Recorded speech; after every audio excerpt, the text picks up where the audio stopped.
Greetings and salutations, friends. My name is, of course, Charles Q. Banks, and I'd like to welcome you to another episode of Charles Classic Tier List Maker. I guess that's the title I'm going with. So today, I had to do a little something special, and I thought of a good idea of doing another one of these tier lists, because the last tier list, while I enjoyed making it, didn't turn out very well. I did my romance anime tier list, and it was a tier list that was already existing, which didn't have all of the ones that I've seen on it, which wouldn't really give a very good showing of how many anime I've seen in the genre, and it just didn't include a lot of the really important ones, the ones that I think are important. And so I thought, okay, well, I'll give that one some space, and I'll come back to the romance genre when I've seen more and can actually have more to say about them, because I was also very repetitive in it. This episode, however, I thought it would be an interesting idea to go with Shounen as a genre. And I looked at all the Shounen lists that people have, and they were pitiful. Like maybe 10 to 15, 20 anime per list to choose from, and some of them were just like Naruto, Dragon Ball, and Bleach, and variants of all those shows, rather than actual different shows. So I was like, screw it, I'm just going to create my own and make sure that all of the episodes are, well, all of the anime that I have seen are in the list. So then I was like, well, screw that as well. I'll do just all of the shonen that I've seen. This is all of them that I've seen. It stacks up to 50 anime perfectly. So it's the 50 anime shonen tier list. And of course, we have 7 tiers here on the left side: Godlike, Stupendous, Admirable, Better, Common, Disappointing, and Flatulence. I wanted to make sure that they all stayed with, basically the same structure, A to F, but including S and G. So, there is no unseen, because I've seen all of these. If you want, you could probably add one of those. If you want to use this tier list, I'll put the link in the description, I guess. I don't know why you would want to do that, because this is specifically the shows I've seen. But here we go. Starting with Akame ga Kill. Now, the funny thing about Akame ga Kill is I hardly believe that it deserves to be on the shonen list, but that's just because I have weird ideas of what shonen is. Shonen is not necessarily a determining factor in the type of show that it will be. It's just, if a show is catered to young boys, then have at it. It doesn't really matter, what content, whether there's nudity or violence, extreme gore, traumatic experiences. If you do it in a way that a boy will like it, then it's shonen, apparently. So that's the thing about Akame ga Kill. It is one of the most traumatic and, the highest mortality rates of the protagonists and side characters of any show, almost any show I'd seen. Maybe just, I don't know, even Akira doesn't have people dying at this rate. Maybe just Evangelion, right? Because everyone basically dies and gets subsumed into kind of a soul soup. But anyway, of course their spirits linger on. But Akame ga Kill, it is I really like the designs and the character designs. The shonen protagonist is very protagonisty. I don't know if common is what it deserves, but I think that's what I'm going to put it in. It might be better. I don't know. I'll leave it in the middle for now. I like all of the characters except for the shonen protagonist. It kind of becomes like, what's that term? Power Rangers-y style, where he has to transform into a battle suit to fight. Taking that from another one of the characters, which is kind of interesting and fun. I think the design sense is the most powerful thing about this show, despite the gore and the death being really up there. For me, the interesting colors of the hair and the eyelashes, the eyes. Every character has an extremely different and unique design. But of course, if you really like any character in this show, do not get attached. They will die. I guarantee it. I don't want to give any spoilers, but yeah, I'll just leave it like that for now. It's a very, very traumatic and emotional show, but I couldn't handle it after about, I think, 16 episodes. Like, the third of my favorite side characters got killed in one of the most horrific ways. And I was like, nope, I'm done. I'm okay. I don't need to see anymore. I basically know what's going to happen. It's an interesting view of, like, what happens when rebellion takes place. It's not a pretty picture, and most of the people who take part in rebellions end up dying, or at least a lot of their friends. So it's almost, it's, I would say, emotionally realistic or metaphorically realistic for what happens in a real wartime rebellion, like the one that the main character gets caught up in. Another thing I like is that the main character is not useless at the beginning. He is already slightly overpowered, but he's not really overpowered compared to anyone else. He's just, well, compared to anyone else in the team that he joins, he is actually on the, mid scale of people in general. He's able to take out this giant golem earth monster in the first few minutes, which is amazing and fun. And so it's not like he's really on a training montage. He's not going into a tournament or anything. He's already able to kill, but he has to learn to be a backstabbing assassin, and that's the hard part. That's what he has to learn. And there's torture in this, and his family dies, and it's a very morally ambiguous tale. And so I recommend it for anyone who is okay with tons and tons of death and sadness. It just keeps going on and on based on its shock factor, its shock value. Okay, this is one of the first anime that I watched. Ao no Exorcist, or Blue Exorcist. That's what Ao means. Ow! Anyway, so yeah, I watched Trigun first, back when I was 17, and then I watched Sword Art Online. No, I first watched, what is it? It's on here, Attack on Titan. I watched Attack on Titan, Trigun, Sword Art Online, and I was kind of running out of ideas. So I watched this, and it's a very shonen-y show, probably one of the more shonen-y on this list, because I haven't seen, the big ones, like Naruto and Bleach, certain big ones, but I have seen this, and it definitely felt really cliched right off the bat, but I was drawn to its religious and spiritual aspect. He's a demon hunter, basically, but the problem is he's the son of Satan. So, that kind of complicates things. He's also kind of a bad boy character, this main guy, and he's kind of enjoyable, but he's also kind of a jerk, and you're rooting for him to change, really. He doesn't change throughout the whole show, he just learns how to be more of a team player, of course, to make friends, and he goes to basically, Hogwarts, the exorcist analogous thing to Hogwarts, and the same types of things go on, really hilarious,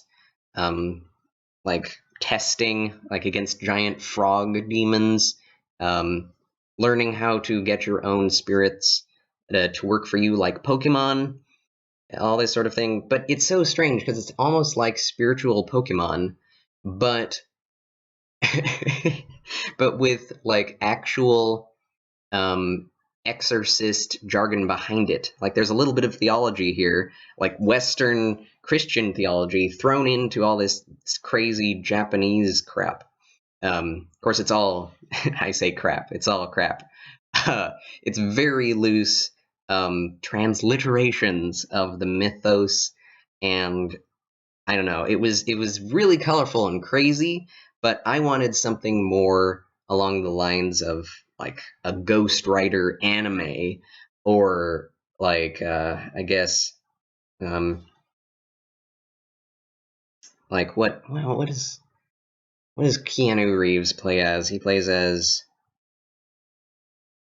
uh Keanu Reeves. Exorcist. Constantine. Yeah, I was thinking of something a bit more along the lines of Constantine, and not this, whatever this is. It's like a Pokemonic uh, thing. Anyway, I didn't. It was something to do. I enjoyed it for that reason. I didn't. I was somewhat bored throughout it. It had some interesting moments. There was this plant girl that it was a very interesting arc, and I was wanting there to be a confrontation between the boy and his father, like the proper evil versus neutral father son, fighting up against the great evil father, and it never really happened. A giant portal opened up in the end, and they sealed the portal. But there was never a meeting of the minds, so to speak. And they've come out with a second season, I do believe, but I never watched that. So I kind of was really disappointed with this when I watched it, and I don't think it's, I don't know. I would say it's disappointing for me. It's much better to everyone else other than me, but I just had higher expectations based on the shows that I already watched. I prefer Sword Art Online, if that tells you anything. It's not enjoyable, but it is kind of slow, really cliched, and doesn't go in any interesting directions in the first season. So, and I haven't seen the second, so we'll have to leave it at that. Assassination Classroom. I only saw a couple of episodes and was basically uninterested. The most interesting thing about this show is the boss, the teacher, Sensei. He is one of the weirdest anime designs ever, and he's just a big smiley face. But the ways that he shows emotion, the ways that the artists showed emotion through the way his face changes, his color changes. You can't really read his face, but sometimes he just causes his face to be a symbol, and then you can read it. But he's just this absolutely, unbelievably immortal, invincible character created by the government, They accidentally created the perfect super weapon, and so well, after an unknown event, he agreed to be taken in by the military and kept under surveillance as long as he taught this school. He wanted to teach youngsters. And what is he teaching youngsters? How to kill him.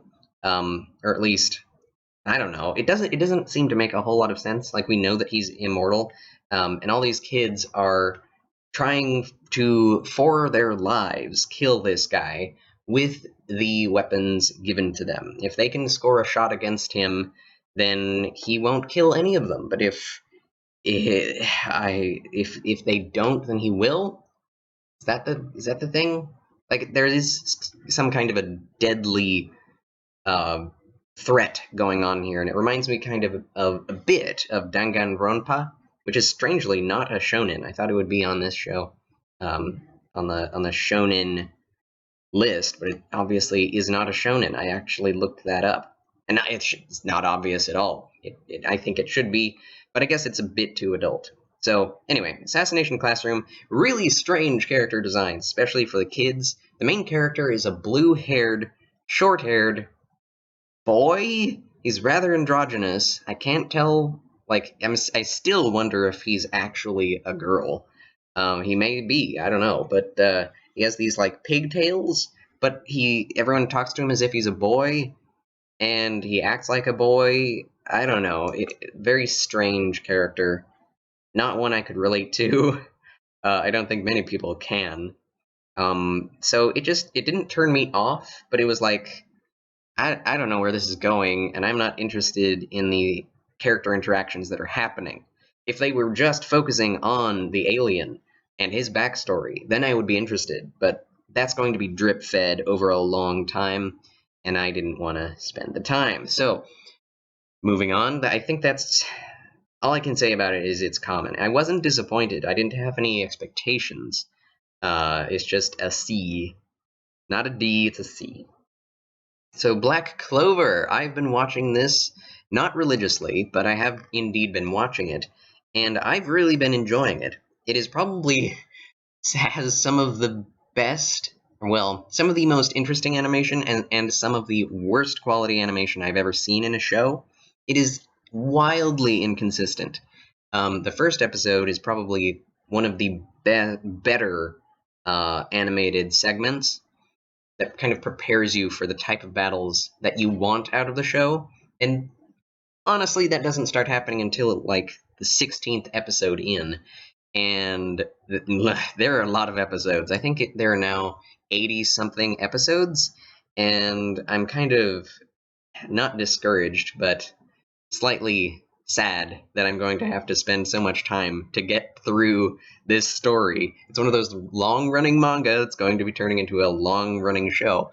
But, main character is an orphan, and his brother is also an orphan. They're both given to this, it's a Catholic Christian church, basically an Irish farm, and that's something that drew me to this show was the fact that it has a lot of historical Celtic imagery. Well, I say a lot. It's not as much as I was thinking it would be. I really love Celtic history and imagery, iconography from Irish Catholicism and all of that. And it doesn't have a whole lot, but it's definitely like an Irish Catholic church farm, basically, and orphanage, where all of the orphans help work on the farm and keep themselves alive, themselves afloat. But the world is a world of magic, and which is interesting, seeing as there's actually Christian religion in this show at the same time. Well, they don't say that it's Christian, but there are obvious crosses around, and people pray. All the imagery is here for a Catholic religion, but it may just be a religion of magic with crosses. But it's a very strange decision to have such obvious Christian imagery here with the actual cross and all of that. But the funny thing is the priest and the nuns, for, also ride on brooms. So it's like the strangest thing to see a priest in a black robe riding on a broomstick. You can see that the creator wanted to blend the pagan and the Christian imagery really badly. He wanted there to be a marriage here. I don't know if it works. It's just kind of they're thrown together, and a lot of the imagery is just kind of thrown together. It's not the best design work I've ever seen. Asta has this like gray hair, spiky hair. He is the quintessential protagonist in a show like this. He's just so full of energy. He's super Genki boy. He yells like crazy all the time. He's always exercising, and he has no magic. He has no special ability. Whereas basically everyone else in this world has a special ability to use magic. So it's not that special to be magical, to use magic, and everyone has like a special tendency of the type of magic that they use, like water or fire or wind, and he has nothing. So he just is focusing on his physical attributes and becoming super strong. And he is super infatuated with the nun girl, and he wants to marry her, which is obviously impossible. But he's a really lovable, enjoyable type of this type of character. He could be really annoying, and while he kind of is, that is kind of the point. Everyone is annoyed with him. He does remind me of like the Monkey D. Luffy syndrome of just being all in all the time, and everyone kind of has a problem with that, but he doesn't know how to stop. He's just ADD 100% all the time. And his brother is the exact opposite. He's completely introverted, very stone cold, quiet, and probably the most gifted child in all of the world. And the world is probably one of the most interesting characters in this show. I wasn't too interested in the shonen protagonist fight to become stronger as much as I was interested in the world building.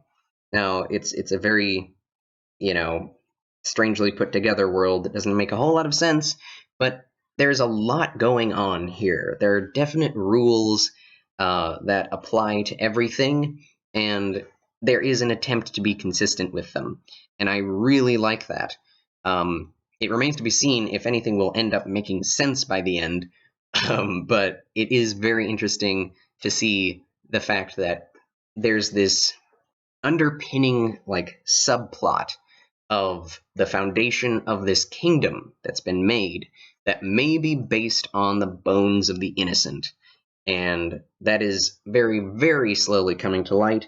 And the idea of the kingdom being based on a king, but then second to the king is the Wizard King. And everyone really wants to be the Wizard King and to join the Guardian Wizards. And that's what Asta wants to be when he grows up. But he really wants to be the king. He loved the stories of the Demon King who killed off the great demon, and that is told in every single episode. The intro of every episode is retelling the story of the Demon King coming in out of nowhere when this giant, six-armed, seven-eyed, 3 or 7-eyed monster, it's demon, with white skin, white and black skin, absolutely destroying everything with laser blasts out of his mouth, is killed with swords of light through the chest by this Demon King shooting around like Peter Pan. Really cool opening.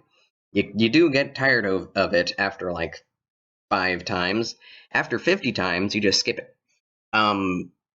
Hopefully not 50 times. That's when I started skipping it. I generally do not skip through openings.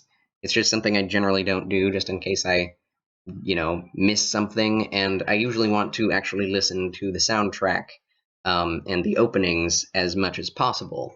I really love the music that most of the time that anime employs, and there's some good music here. It's a swing and a miss in terms of music for Black Clover, but there are so many episodes and so many arcs that there's some good stuff no matter what arc you're in. And if you don't like one arc, maybe you'll like another.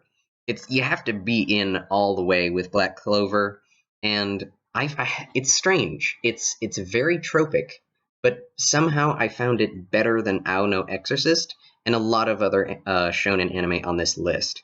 Maybe it's just the fact that it's very mythological and fairy tale-like, but it has its own consistent logic, and the character development is pretty good.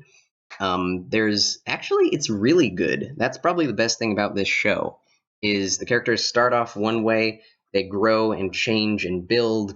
People get their arms broken, their legs broken, and they have to heal. Generally, they get magically healed, but it really does there's real world significance to everything that happens.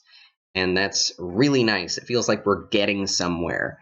And where we get to is some pretty crazy experimental art in the 60th episode. And there's a half demonic side to Asta, which is implied in all of the openings, but never seen until the 30th episode, and that for 1 second. And then in the 50th and 60th episodes, it comes out, and the implication comes full circle. We're able to see what's been going on. And it's pretty darn cool, and the show is really changing, and Asta has really changed, and things will never be the same since the 60th episode. But dang, that's a lot of time, isn't it? But I have to say, it's gotten me through some really tough days, and just binging this show, it's really easy to do. So I would recommend it to anyone anyone who can actually enjoy a good shonen show. You just have to overlook a lot of that horrible animation sometimes, which gives way to some cool battles, but most of the time it's just horrible. Okay. I know that's a big thing to overlook, but I overlooked it, and I'm really picky, so that means there's something to the story. But okay, Claymore. Moving on. This is going to be a long one, isn't it? Yep. Claymore. So Claymore is about, well, it starts out about a young man in a medieval land in which there are these, like, I can't remember what to call them, but these, like, horrible black monster creatures that attack people. They're like werewolves, I guess. People can turn into them and turn into normal people again at will most of the time.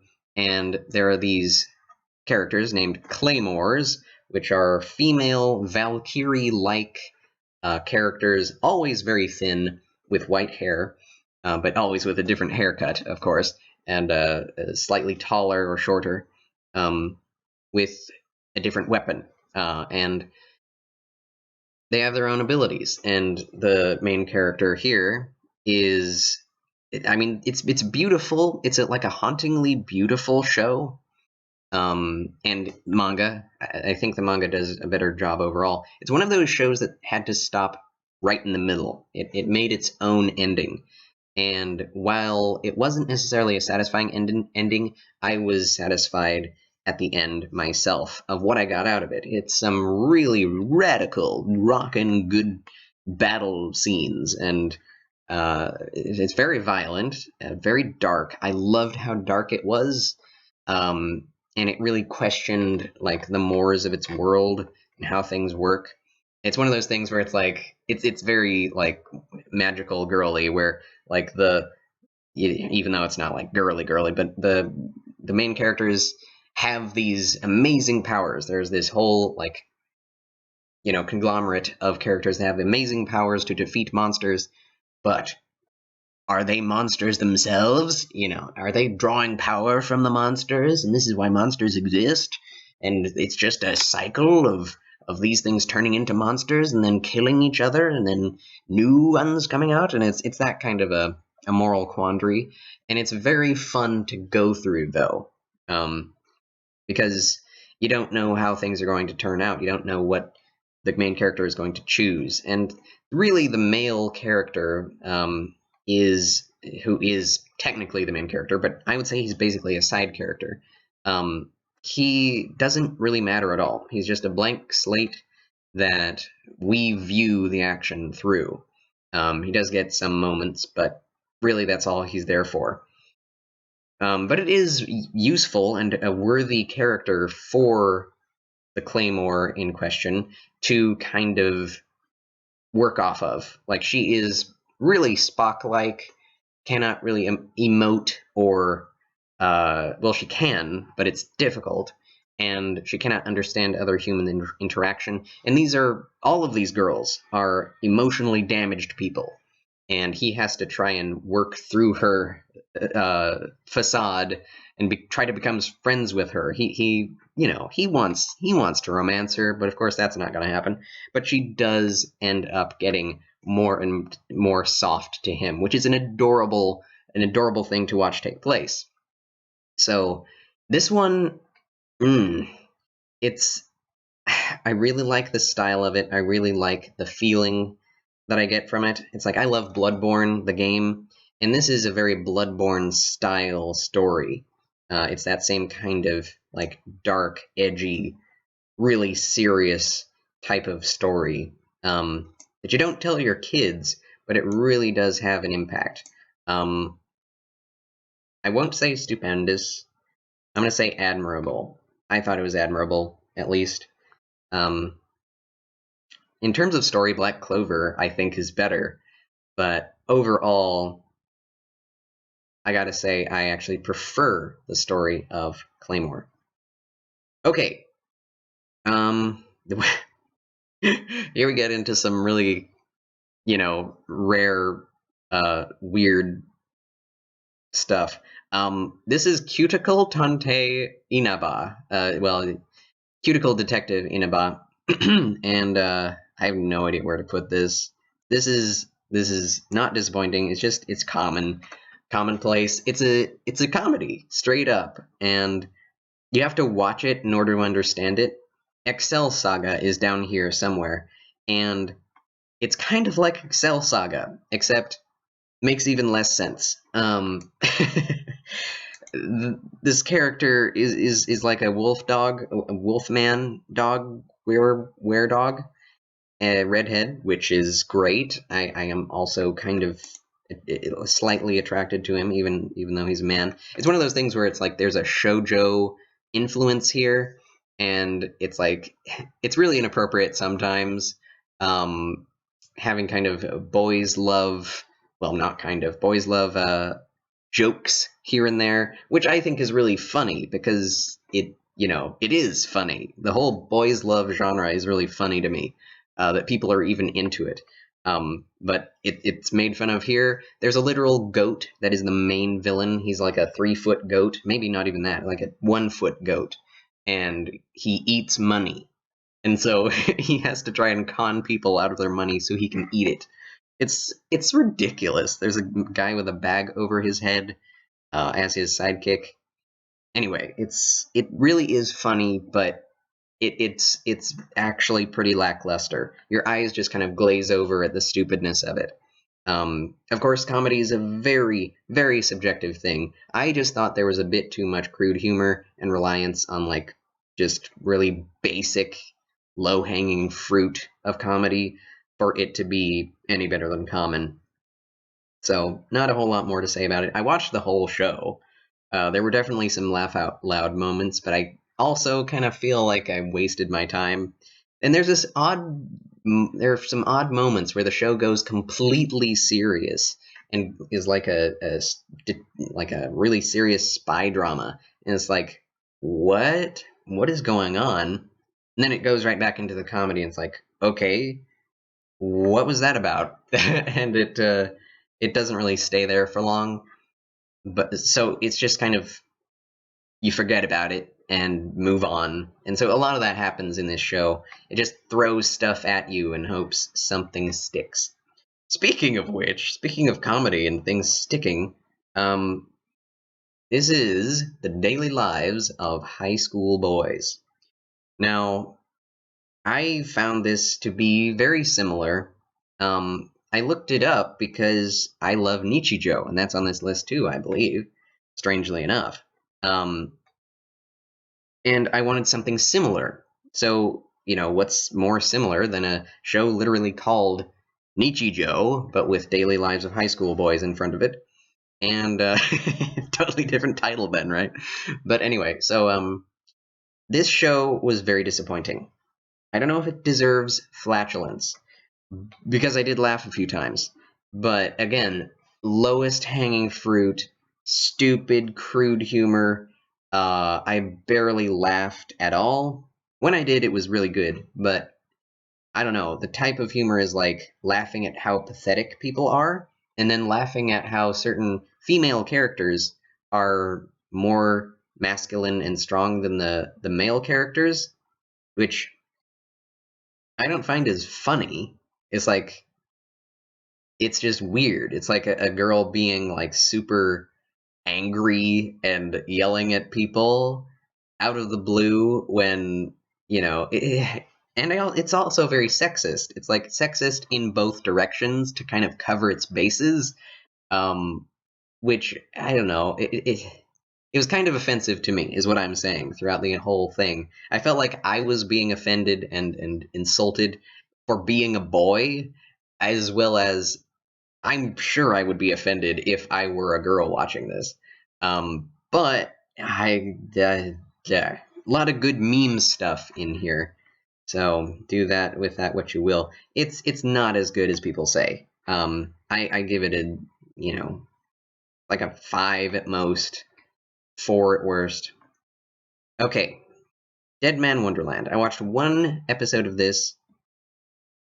Found it to be boring and tropic and really weirdly badly animated. It was badly animated. It wasn't just that it was weird, it was badly animated. It looked really bad. Like some of the character designs are nice, but I really thought that it was really bad. I kind of thought that the the plot was really boring and uninteresting, but it had like this pretentious air of being like doing this kind of like students dying with shock or collars, explosive collars. We're the first people who've done this, and it's like, no, you're not. Get over yourself. I didn't watch another episode. Maybe it's better. I know I'm someone who says I like to be more nuanced and to give a show a shot, but I never got around to watching a second episode because I just wasn't interested in the first, in the slightest.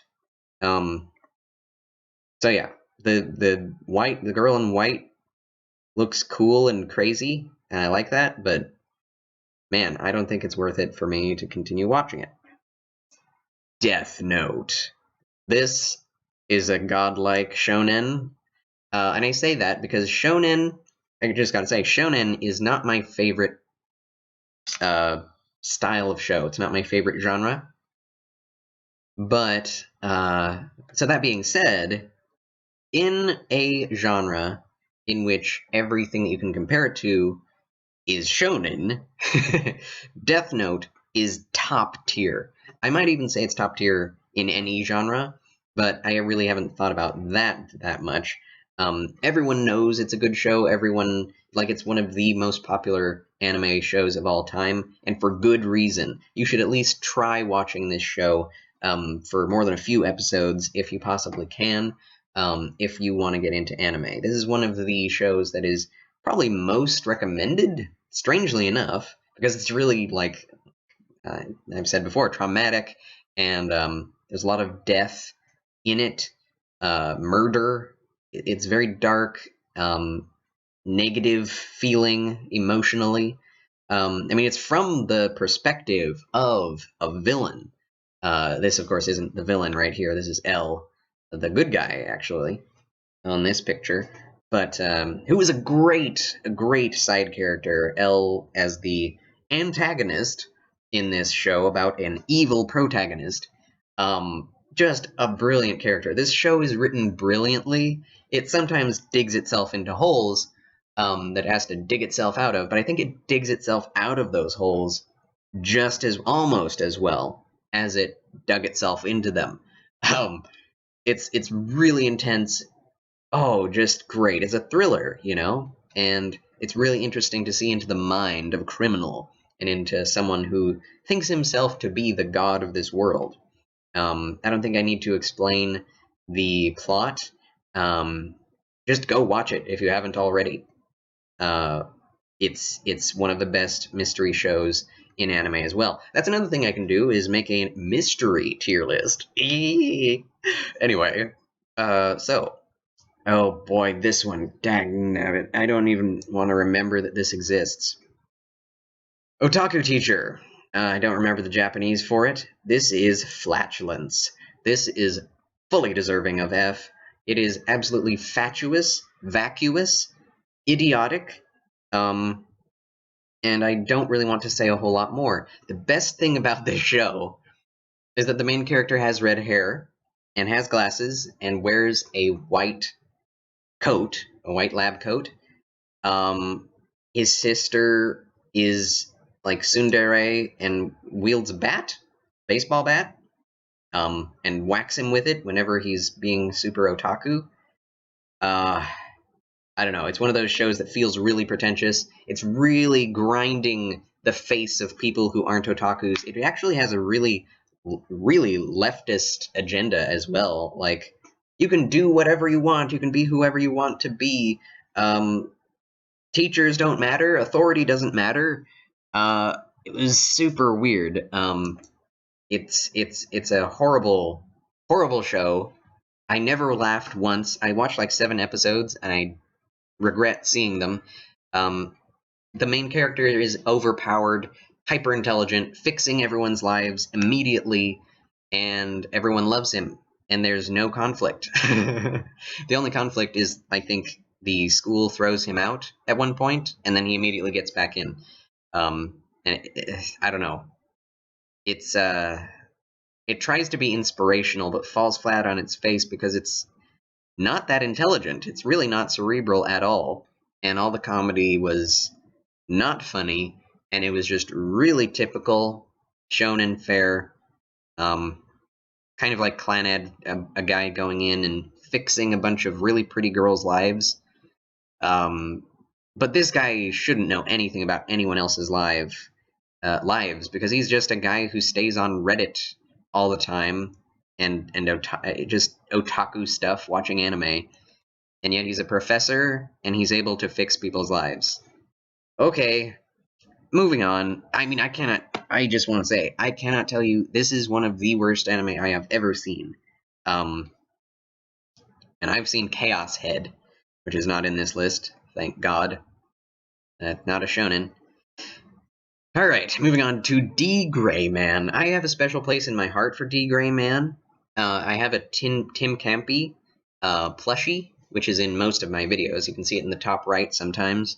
See a little yellow blob. Okay, so I read the manga first, which is always a bad idea if you're going to be watching the anime. Because if you watch the anime first, then you'll have a pretty good, experience, not being disappointed. If you read the manga first, you will be disappointed when you see the anime, because the manga is always better written, has more detail, and is usually better drawn. And that's definitely true for D.Gray-man. I think it deserves to be in the... Oh man, I cannot decide here. The anime was really kind of disappointing to me, because it didn't go into as much detail as the actual manga. While the art was good, I would say, it was passable, the animation was not very good at all. I should probably finish it sometime. I've not ever finished it. I think I watched like 4 episodes, and I found it boring compared to the manga. Like, how can a book be less boring, or be more exciting than an anime? But here's a good example. I really like the premise. I like the characters. I like everything about the story in itself in the manga. The anime did not capture it, though. But so if I'm going to be going for the actual anime, I'd just say it's better. It's okay. It's in the middle. And this is a very positive list. Like, 4 out of the 7 are positive, generally positive. So it's not bad at all. It's just I had a bad experience because I had my expectations too high, which is always a bad thing to do. Okay, so Dragon Ball, the original Dragon Ball from the 80s, I believe, or was it late 70s? This is an old show. This is some stupid stuff here. It's long running. It's very comedic. It's very cartoony, and I really don't like it that much. None of the comedy landed with me. It was very, like a lot of these shonen will be, very low-hanging fruit of comedy. Very brainless, senseless humor. Lots of slapstick, and even a ton of sexual innuendo, which is totally inappropriate. I didn't get the whole monkey boy thing from space story. It was just all over the place, and had nothing really serious about it for the first, 20 episodes that I watched. And, I plowed through it, hoping that I would be able to finish it, but I was not able to. I got bored real quick. And same with Dragon Ball Z. I didn't find anything in it that great. The fights in themselves take way too long, despite some of the cool animation and the Kamehameha happening. Everything took too long, and that's my general point of contention with all shonen battle anime in particular, is that they really try to make sure to draw out every fight, and everything is really drawn out, and they have really long intros to recap the last episode, and it just gets really, oh, mind-numbing, especially when you're trying to binge watch it. It's probably much easier to watch, at least for me, it would have been if I had watched it weekly, but trying to binge watch it was like a miserable experience.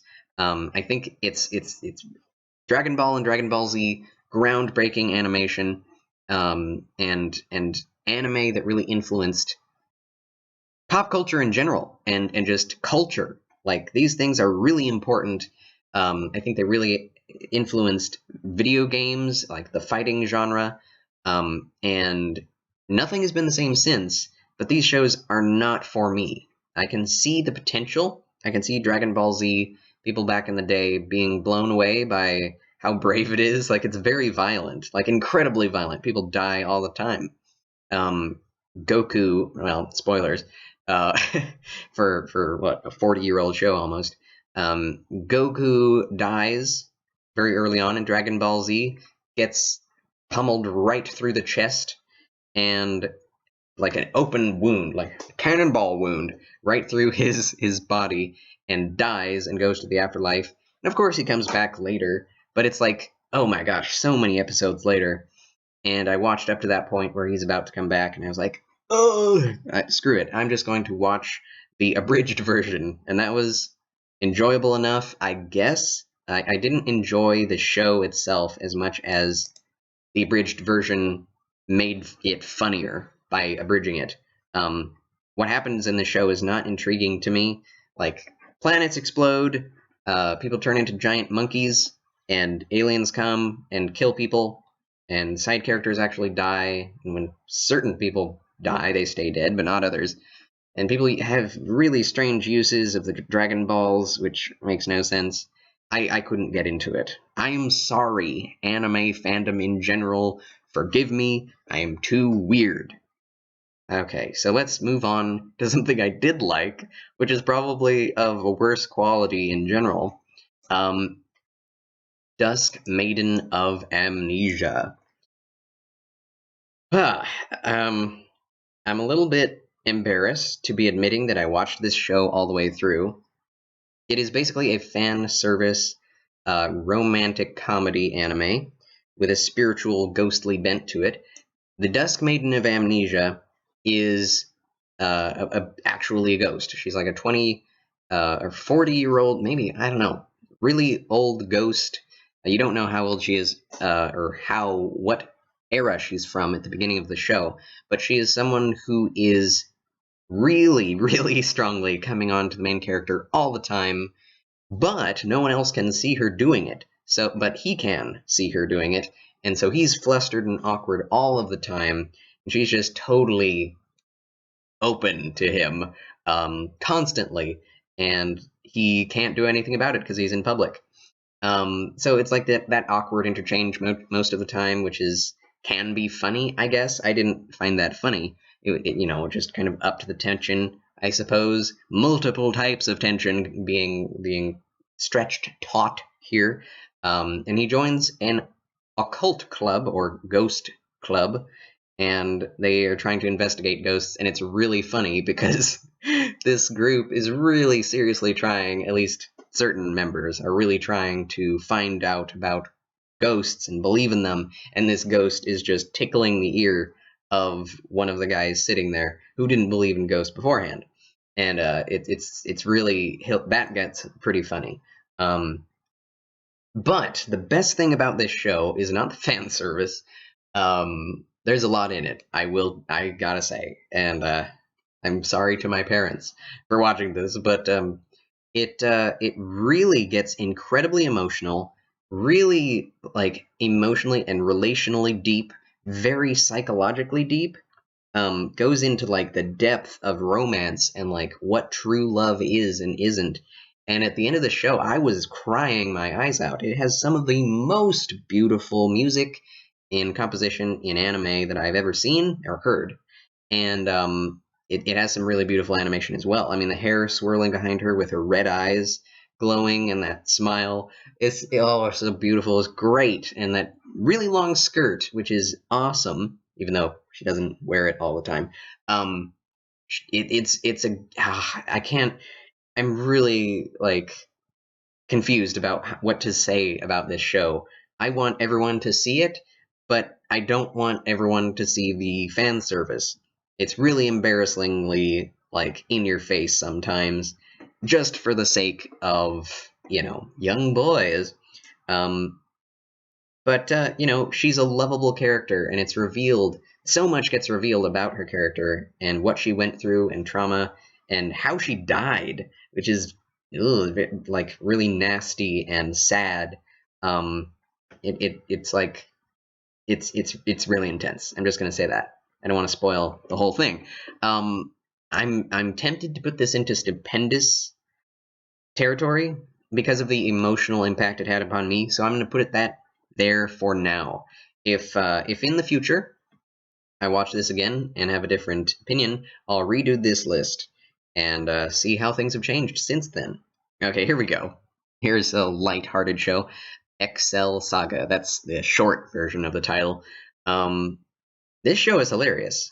This is another of those shows that I saw early on, at least a few episodes of, with one of my friends who was trying to get me into anime at the time, and trying to learn Japanese at the same time. And this is like total surrealist fantasy sci-fi stuff going on, and it's really self-referential. Doesn't take itself seriously at all. Constantly making reference to the fact that it was a manga at one time and now it's an anime, and that the the anime and manga creators have no life, and they constantly want to kill the main character, and they kill the main character, and she comes back to life, and because of the cosmos, fate with like woman arms comes and carries her back into the story. It's like, no, we cannot give up yet. Resurrect her, and he resurrects her, and then she kills him, and it's like, God, the woman of the cosmos has to come back and fix everything again. It's really funny. The ending outro is the cat meowing. A whole ending song, like a really sad 50s serenade, and there's a woman who's interpreting. No, it's a dog interpreting the bow wows. It is this. The dog is complaining about how much his owner wants to eat him, and he'll one day turn into a wonderful stew. Do you want to eat me? Do you think I look tasty? It's it's so funny. Um, it does get a little inappropriate here and there. Uh, the Oh man, it gets really inappropriate after the show ends and you watch the extra episode that they made. It's like, this is what they really wanted to do, and it was absolutely obscene. So these guys are on the fringes of comedy. These guys are on the edge, and I've never seen anything as funny in the same way as this show is funny. It's stupendous. I gotta say, it might be even godlike, but I'm not prepared to go there yet. What is this? What did I put here? Fairy Tail. Gosh, I don't know most of these characters because I only watched like 6 episodes, and this show goes nowhere fast. Flatulence. I'm sorry for those who like it. I found it to be boring, cliched, uninteresting. The magic powers make no sense. And there's no main goal for anyone to be attaining early on. It's just kind of like, this girl kind of wants to join Fairy Tail, which is a guild of magic users who, just like in an MMO, go to the guild house, find jobs and quests, and go on the quests and receive rewards. They're basically heroes, or warriors in other games and anime. And she wants to join, and she has to use magic, I guess. I found it so just empty and void of meaning and interest. I didn't find it funny either. Yeah, some cool backgrounds, I'll say that, but I couldn't understand what was going on ever. Just really weird things happening, and I didn't understand it, and I didn't like it. It didn't tickle my fancy. Whatever. It's like, it's for World of Warcraft people who like the style of World of Warcraft and who want World of Warcraft to be a fun, silly, stupid anime. And this show has tons of fan service as well, but somehow I thought the fan service in Fairy Tail was worse and more offensive than the fan service in an actual fan service show, Dusk, Maiden of Amnesia. And it's because of the way they implement it. It's very underhanded and sudden. It's like boobalicious and all that all the time, and it's grating. I hated it. So Flatulence. Okay, Food Fight. This is an old show on the Fox box back in the day on television when you used to watch it on television. And it's about it's one of those anime about food in which it's also a battle show where the main character, who looks exactly like Yu-Gi-Oh, by the way, fries up a dish of food, and then depending on how well he served it and made it and cooked it, that's how well the monster that is made from the food will fight and how loyal it will be, etc. And so his main dish is rice, of course. I can't remember. There are different types of the rice that he cooks, and there are villains, and it's a classic, really truly classic battle shonen anime. And my favorite character in this show is Dumpling. He's a monster, and he's the underdog. He's supposed to be like this martial artist with the head of a dumpling that one of the little girls makes, and it's just like her innocence and simplicity fused into this character, and he's just a very straightforward, like Bruce Lee type, which is really cool. Like we're a green, Obe, I guess, and he gets thrashed all the time. He's supposed to be this like overpowered character, but he's just there to be a freaking bleeding red shirt. If he gets beaten, then you know that the enemy is really powerful, don't you? And so it made me sad a lot. And some really crazy extreme stuff happens in this. There's like this crazy cat lady who's literally a cat woman in pink, and there's this insane guy who tortures people by shooting sauce into their stomach so much that they turn into a giant obese person. And that was crazy. I will remember that till the day I die. I don't know if I would like recommend this to anyone. It's fun. I don't know if it's as good as D.Gray-man or or a comic got killed.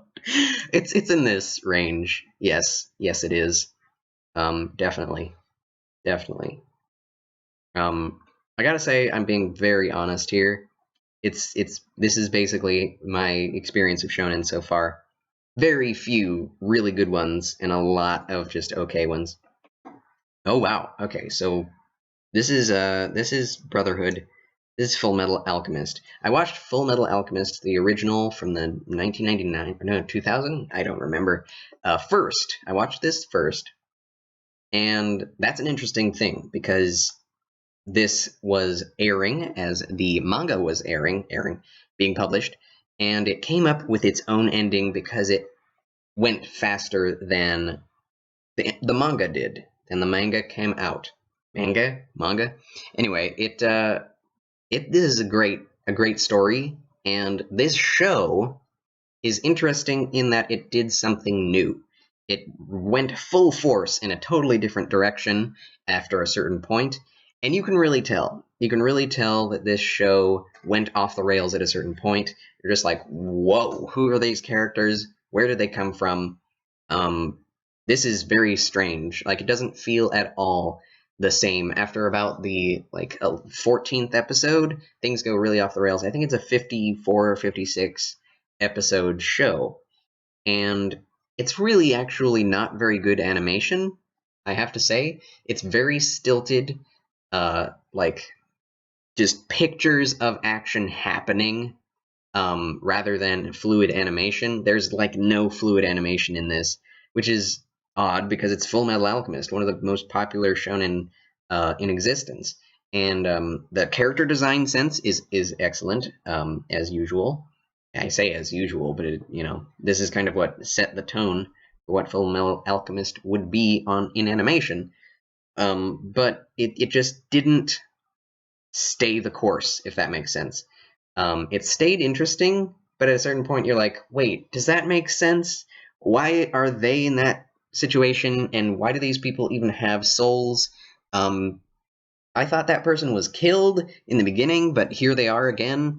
It really went crazy and didn't do a very good job of implementing a totally new storyline into an already existing IP.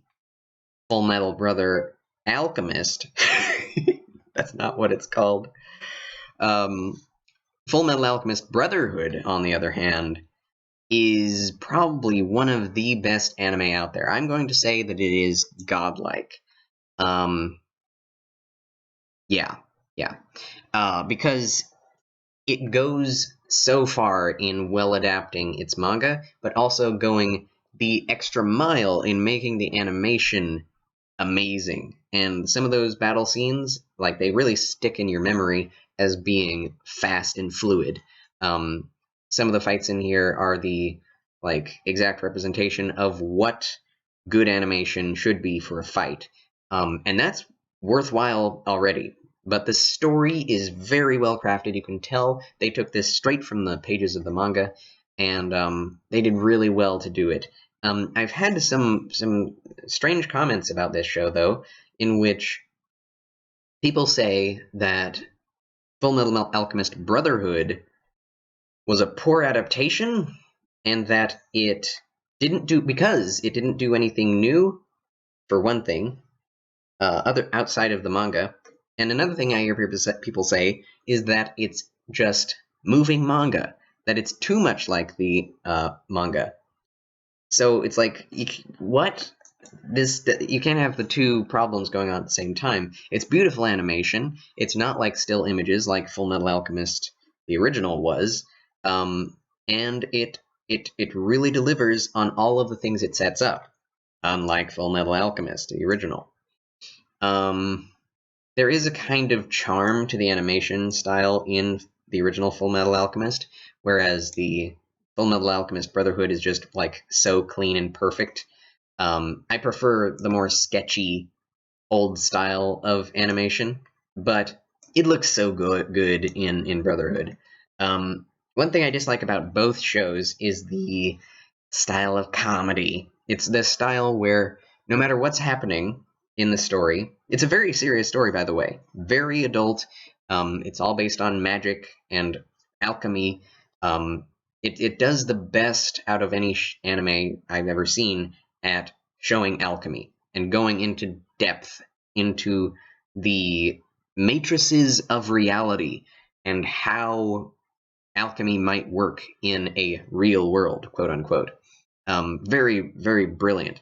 But even though it's going into these really deep themes about life and death and the nature of the soul, about genocide and torture and the morality of torture if it causes other people to be saved from death, the importance or lack of importance of immortality, all these things are being delved into, and then people turn into just detailless chibi characters in order to say a joke. And the jokes are really falling flat throughout both shows. I really despised the comedy in both shows, but thankfully there's not a ton. It doesn't take away from the running time. There's a lot to love about the story and the characters, and the character development is excellent. But that comedy and the way that it changes animation so suddenly and changes tone like crazy. This is one of the anime that made tone shifts a big deal. Just in the middle of a big field of dead, basically, there'll be a moment of absolute varsity comedy team. Anyway, it's really annoying sometimes how comedic it gets, even in the midst of these deep, dark themes. and I didn't like that. But it doesn't really change my ranking. Fullmetal Alchemist might be admirable. It has some excellent music. The original show has some excellent music, and at least you gotta say they were creative in doing what they did with the story. I don't even know why this is in here. Gabriel Dropout. This is basically a slice of life comedy. It's like the only one in this list that is like this, other than Nichijou. I watched like 5 episodes. This is another one I never saw the rest of. If I haven't said that I stopped watching it, then infer that I watched the whole thing. So, moving on. Gabriel Dropout, I was interested in it because I saw a bunch of really hilarious memes coming out of it. And I adore the redheaded devil girl. I guess the premise is that an angel falls out of heaven and starts going to school, and so do all these other different theological characters. It's like Gabriel Dropout. It's like the angel Gabriel dropped out of heaven, and a demon shows up at the school to harass her, but she has no real demonic powers. Nobody really does. Every once in a while they get them. But this is a show that's like, it's all about the memes. I really didn't find it interesting. The comedy fell flat for me all the time. Like, the memes that come out of it are better than the show itself. And poor demon girl. She has a ridiculous name. It's Lucifer. I think she's just Lucifer. Luciferu. Lucy, I guess. And she... Right? I might be wrong about that. Anyway, I love her, and she is the punching bag of this show. She's the Wile E. Coyote. She's constantly trying to do things that are completely mundane and not, like, horrible, but she's being absolutely punished for everything she does. And it's a recurring theme throughout the show. It's a recurring joke, and it's just overused. Used again and again and again and again and again. And it just made me sad, honestly. I didn't get a bit of comedy out of this show actually watching it. So it was disappointing for me, I have to say. And this is Gintama. I watched 12 episodes, and I never laughed once. I don't know what's wrong with me. So many people love this show. It's like 800 episodes long, but I found the comedy to be obnoxious, and it just didn't fit me. And the whole show is comedy, so there's not much else to get out of it. But at least not in the early stages. I kind of chuckled when, like, Star Wars characters started coming out of the woodwork, and it was like aliens fighting samurai. It's like, that's weird. But that's all I got out of it. It's nothing. It's nothing. Like, it's just hot air. I got nothing more to say about it. I like redheads. I say that all the time. Some of the I will say some of the designs and the designs of the clothing are interesting. Some every once in a while. I can't even say that all the time. Anyway, it's just differences in priority when it comes to comedy. Okay, Gun Sword. I recently watched the first episode of this, and just based on the first episode, I have to put it in admirable. It may go up or down, depending on how the rest of the show is, but the animation is beautiful, and I like the characters. I love the setting, Western sci-fi. Like, it's not Earth, but it is what would you say? Dystopian. No, not dystopian, because it's not like there's a government running over it, but it's like a ruined Earth out in space that has reverted technologically from high sci-fi fantasy technology to low cowboy tech. There are mechs in this show. It's a Western sci-fi fantasy mech show, and the main character is always wearing a black tuxedo and a hat, and he has this like cloth sword that becomes completely like metallic, or he can use it to whip guns out of people's hands. So it's really interesting. I'm really excited for where this show goes. The designs are fabulous. It reminds me of like Cowboy Bebop and Trigun, which are two of the best anime in the world. So this could be godlike, but I don't know that yet. And I'm going to put this up here. Or, well, no. I don't know how it will be. So, Hunter x Hunter. Which one is this? I think this is the 2011 version. I'm going to start with the earlier version, the 2000 version. This show is kind of life-changing. It's really good. It's one of the best shonen out there. I'll say it's godlike. Same thing with this. The good thing about these shows is they didn't differ in quality very much. The one has like really good, gritty, old 90s style traditional anime, and the new one has just perfect, clean, digital animation all the way through. The problem is, this one has like that real human touch, whereas this one just feels like it was printed out in a computer perfectly, if that makes sense. So there is a slight quality difference.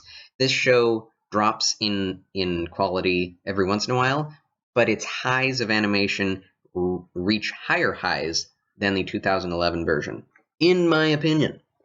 That's just my opinion. I mean, it gets really super high. Both of these shows get really amazing animation going on, but the story is what's really good about it. Classic shonen protagonist starts off on an island fishing. He's really a go-getter from the forest, and he goes out on an adventure into the world. And this world is huge, and the world has This is one of the best world building in a show I've ever seen, because it really explores like almost every nook and cranny of this world. At least in part, it like shows the map of the overworld constantly, and the characters are really interesting. I love most of the characters. One of my favorite characters in this is Kurapika, and of course Leo here I think that's his name, in the blue suit. Excellent, classy style that gentleman has, with the short spiky hair, and the little spectacles. Love that. Love those characters. They're all wonderful. Gon and Killua is one of the most interesting duos in anime, I think, because they are like, Killua is an absolute killer, an assassin, literal assassin. He's like 8 years old. And Gon is just like, he wants to be a hero. He wants to be the knight in shining armor, saving everyone. He doesn't want to ever kill anyone. He has his perfect moral perspective on life. And they clash all the time, but they become best of friends, like opposites attract almost. And they're a deadly team. And it's a really like strange and weird take on the shonen tournament battle anime trope, because it's like, it's not Earth, and there's definitely like a qigong equivalent magic martial art that is in use, but that starts happening halfway through the show, where Gon is actually learning the martial art. The rest of it is just him going through the necessary means to become a hunter, and that requires tons of physical prowess. He's one of those characters with amazing senses, and it makes a little bit of sense. It sets everything up very nicely, because it's like, it tells you why he has an amazing sense of smell. Unlike Kimetsu no Yaiba, in which he was brought up in the forest. His father is a like top level hunter, and he lived with bears. He lived with actual bears and learned to use his sniffer good. It's not just a crazy ability that he has for no reason. It's been honed into him from birth, basically. He's survived almost on his own. His mother has been kind of not there, and his father is absolutely a non-parent. He just went off into the wild blue yonder after he was born, and he's searching for his father, and that's the kind of subplot that is driving the show. And you meet so many crazy and cool characters, has some of the best villains I've ever seen, and it just keeps going with this insane level of great storytelling. And yeah, I don't even want to say anything negative about the show. The one thing I thought was weird is the Chimera Ant arc that everyone loves. That only happens in the 2011 series, and I didn't like it that much. It didn't focus on the main characters enough, and it goes to some crazy awesome places, but it just came out of left field and left me feeling like I wasn't watching the same show, and I didn't want to watch this new show. The best part of the Chimera Ant arc are the interactions between the girl, the blind girl, and the Chimera man. I won't spoil anything, but that was my favorite part of that whole, arc. And all of the fights were kind of unnecessary in my mind. Like, that whole arc was kind of unnecessary, but it led up to a very necessary plot change and a change in Gon and Killua, for that matter.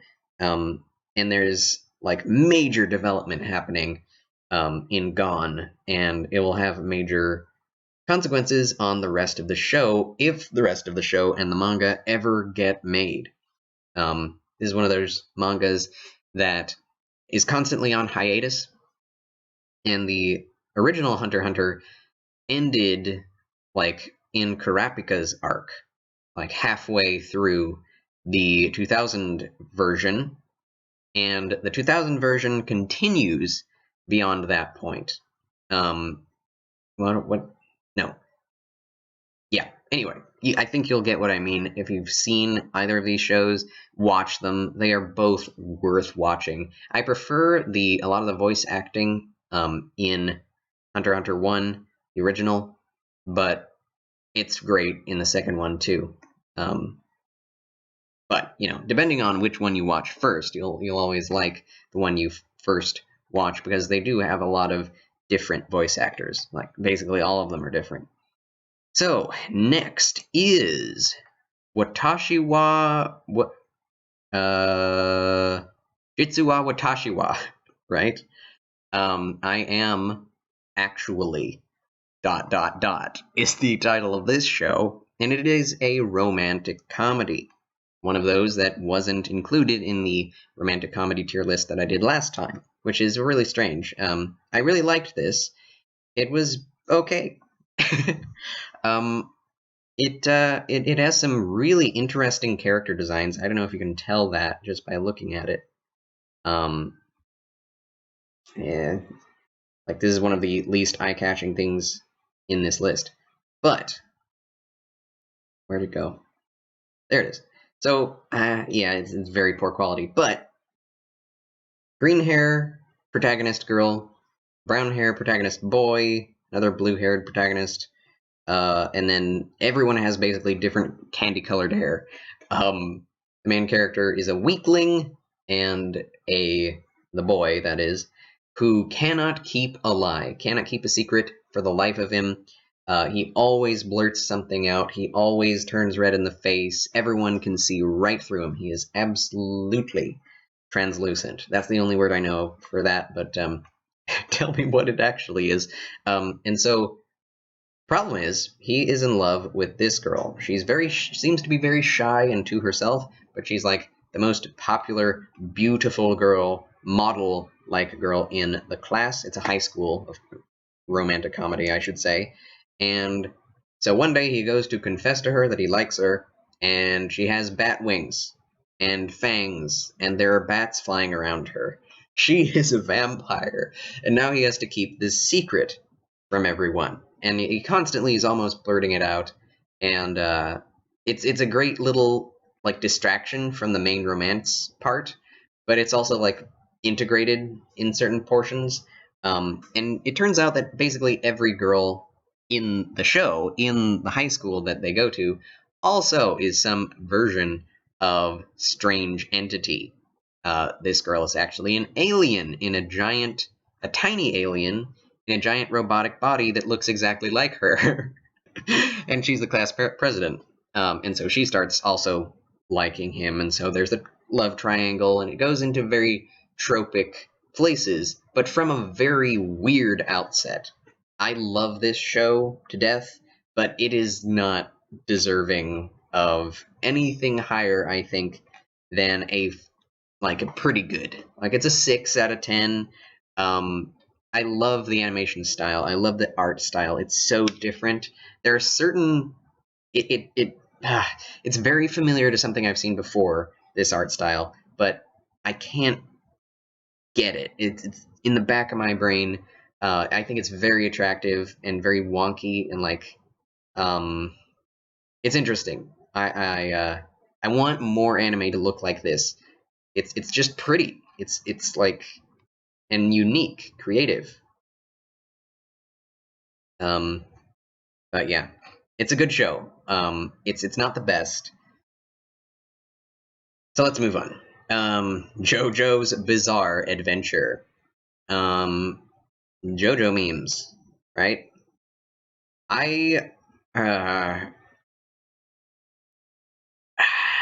it is what it is, bro. Like if it looks gay, it is gay. If it looks fun to you, it'll be fun to you. If it looks like a WrestleMania ripoff in anime form, that's what it is. I do not particularly like this. I gave it a fair shake. I watched the first season. That's all I watched of it, and I enjoyed the first few episodes the most. It was a very intense Cain versus Abel thing going on. His brother, not well, pseudo brother, adopted brother, is an evil entity who is just super resentful of the rich and wants everything for himself. And so he starts absolutely tormenting his brother, who is a noble in England, London, England. And it's a period piece. It's in the 1800s, the late 1800s, which I love that period. And it goes into some really weird places when he uses this Aztec mask to become like a super vampire god. And he has to learn a certain power. It's a Qigong like type of ability, learning how to breathe and use the wind and use your own breath to create power to smash things and stand on air if or stand on water, create leaf kites that you can fly with. This show is insane and over the top, and it's really self-aware. So I really think that this show is not taking itself seriously, and I think that's why a lot of people actually like this show. They're not willing to take animated shows very seriously, but if an animated show doesn't take itself seriously, then they're more willing to enjoy it. That's why normies, forgive me if you're a normie, I do not mean to insult you, but most normies are willing to watch JoJo because it's so over the top and so self-referential and self-aware, makes fun of itself, that it kind of allows them to get into it. It's like, yeah, that is so stupid, isn't it? At least that's how I feel about it. It seems really stupid after the initial story arc is over, and the second story arc is just way over the top. I didn't care for it, but I watched the whole thing, and I'm proud to say that I have. Okay, if you want me to make a review of that, I will, but gosh darn it, I did not find it interesting. Yeah, Dragon Ball and JoJo in the same general vicinity for me. Yeah, okay.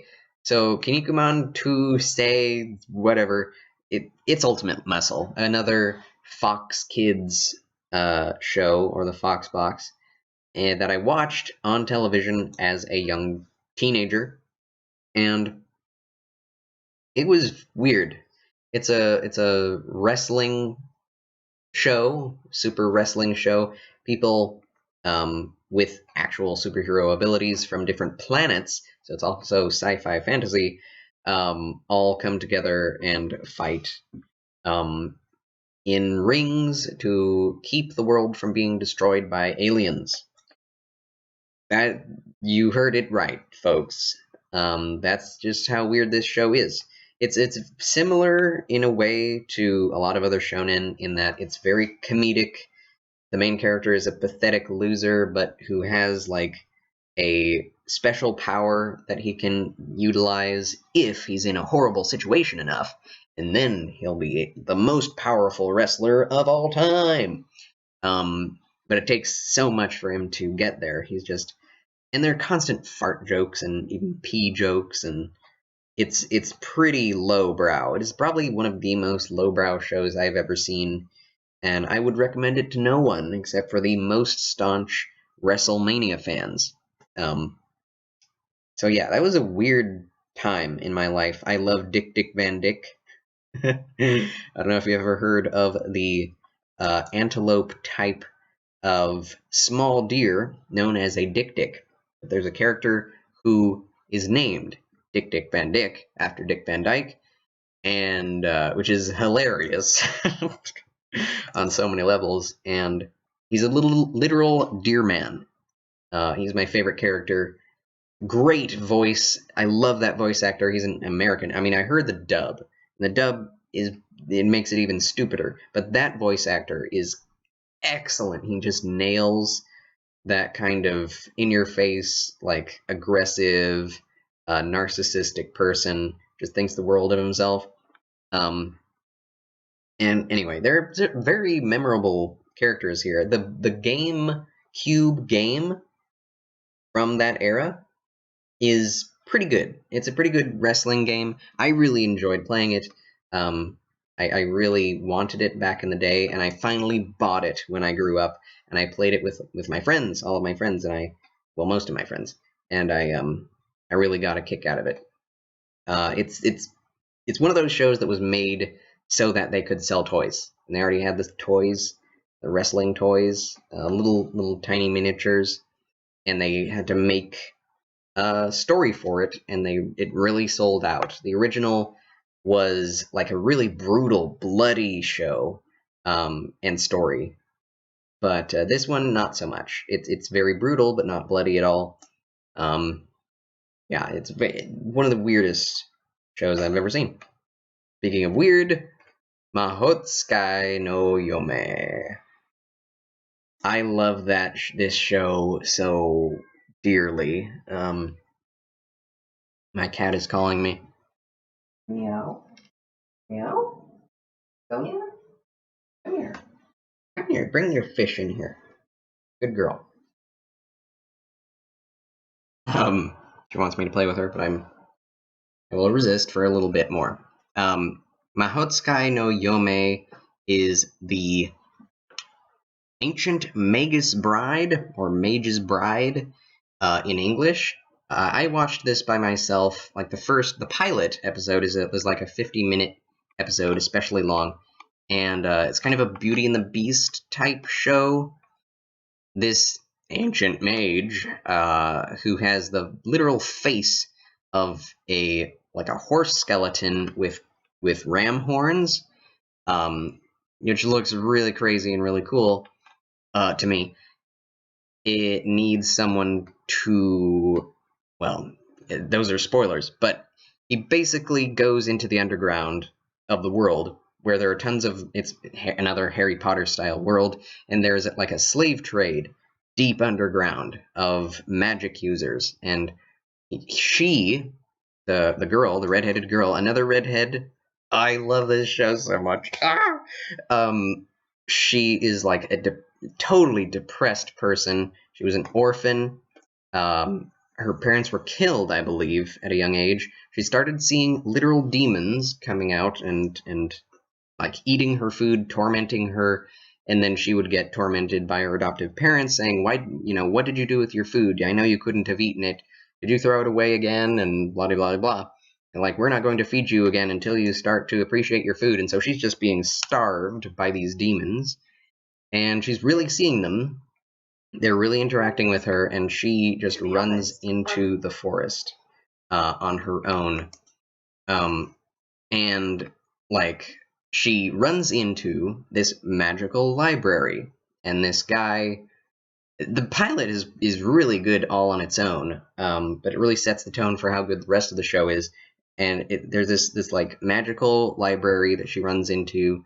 Um, it's in the middle of a forest. It's like mystical. No one can find it on their own, but she can, since she is in danger and like the place wanted her to find it. And so this is where she goes to when she is in danger of the demons.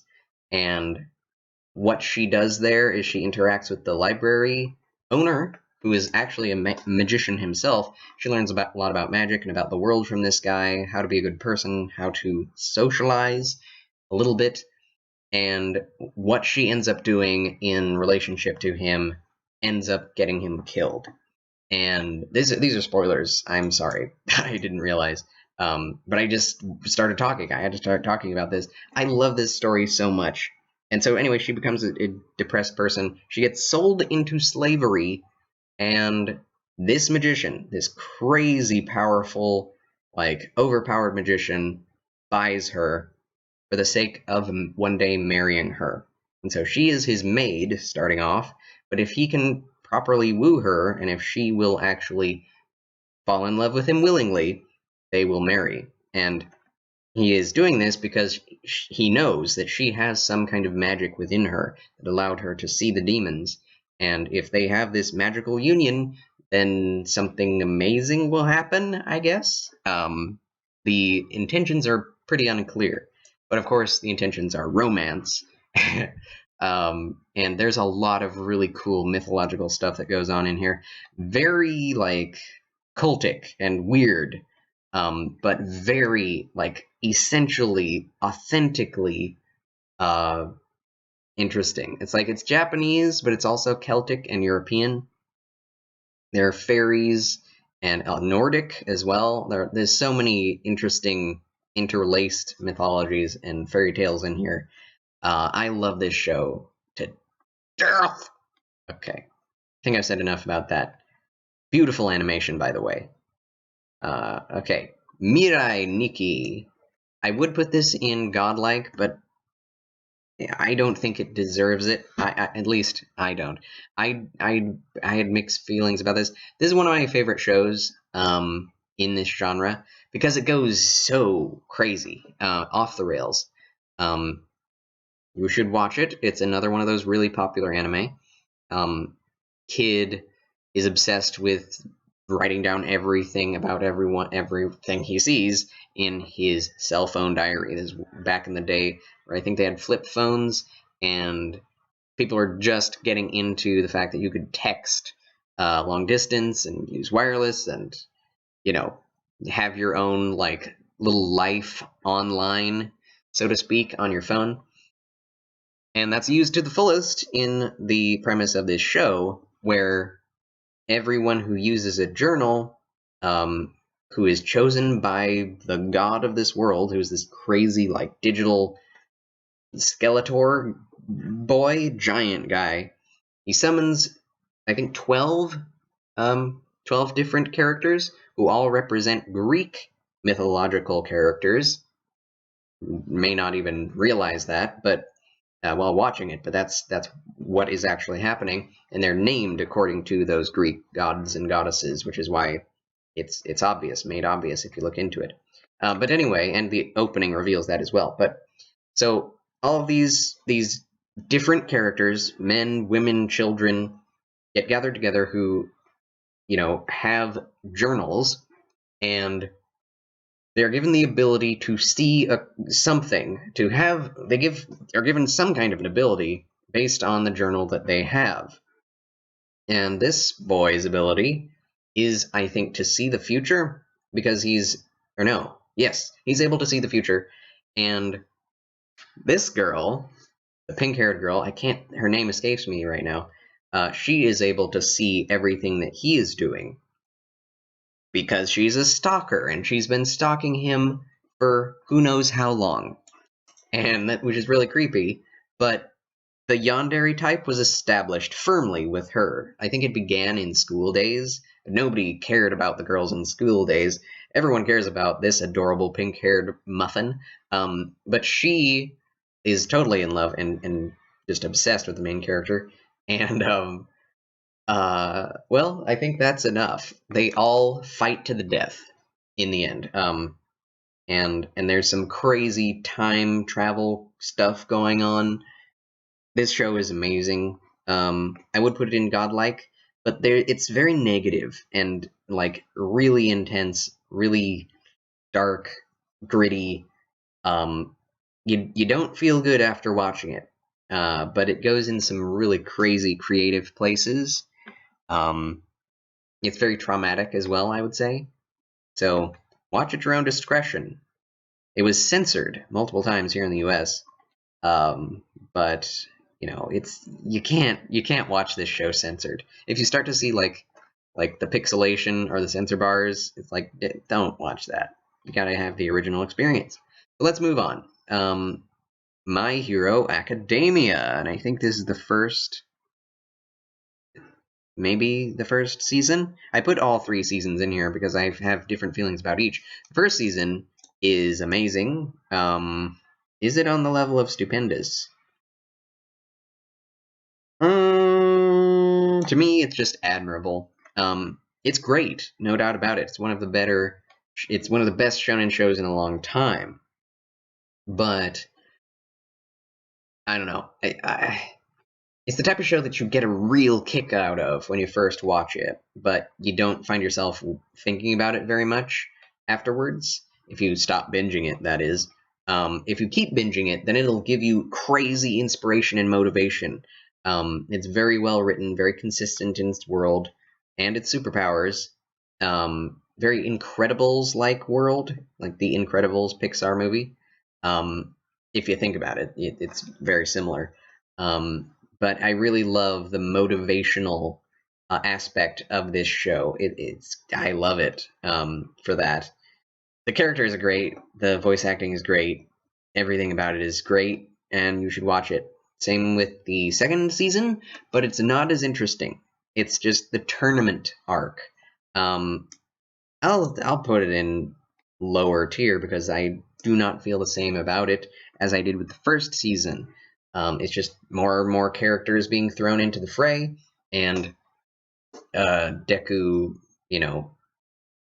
going into this tournament that really has no consequences on the rest of the show. I mean, it does in a way, but the third season is probably the best season so far, I think.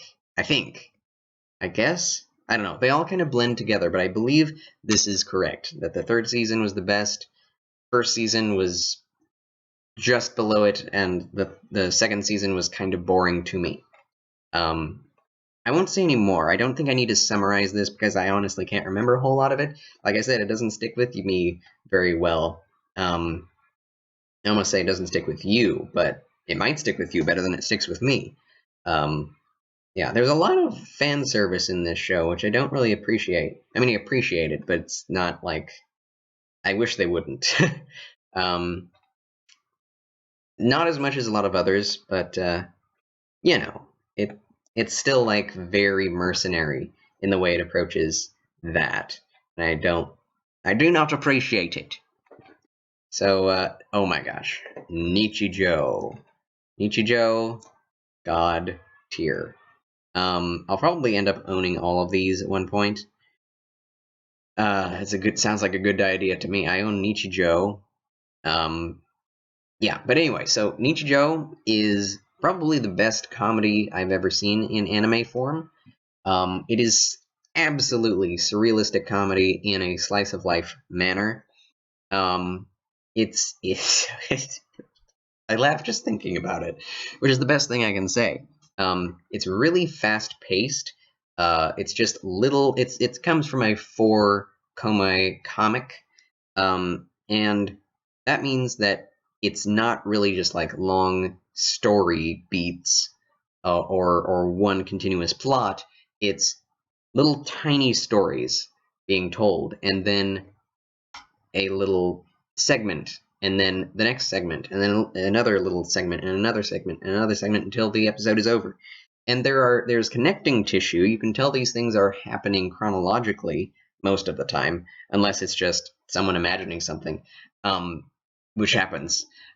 But it really has some of the most lovable characters and some of the most ridiculous characters. And there's a talking cat and like a 6-year-old girl who is able to invent a way for cats to speak. And a girl who's just a robot taking care of her professor girl who is 6 years old and a genius.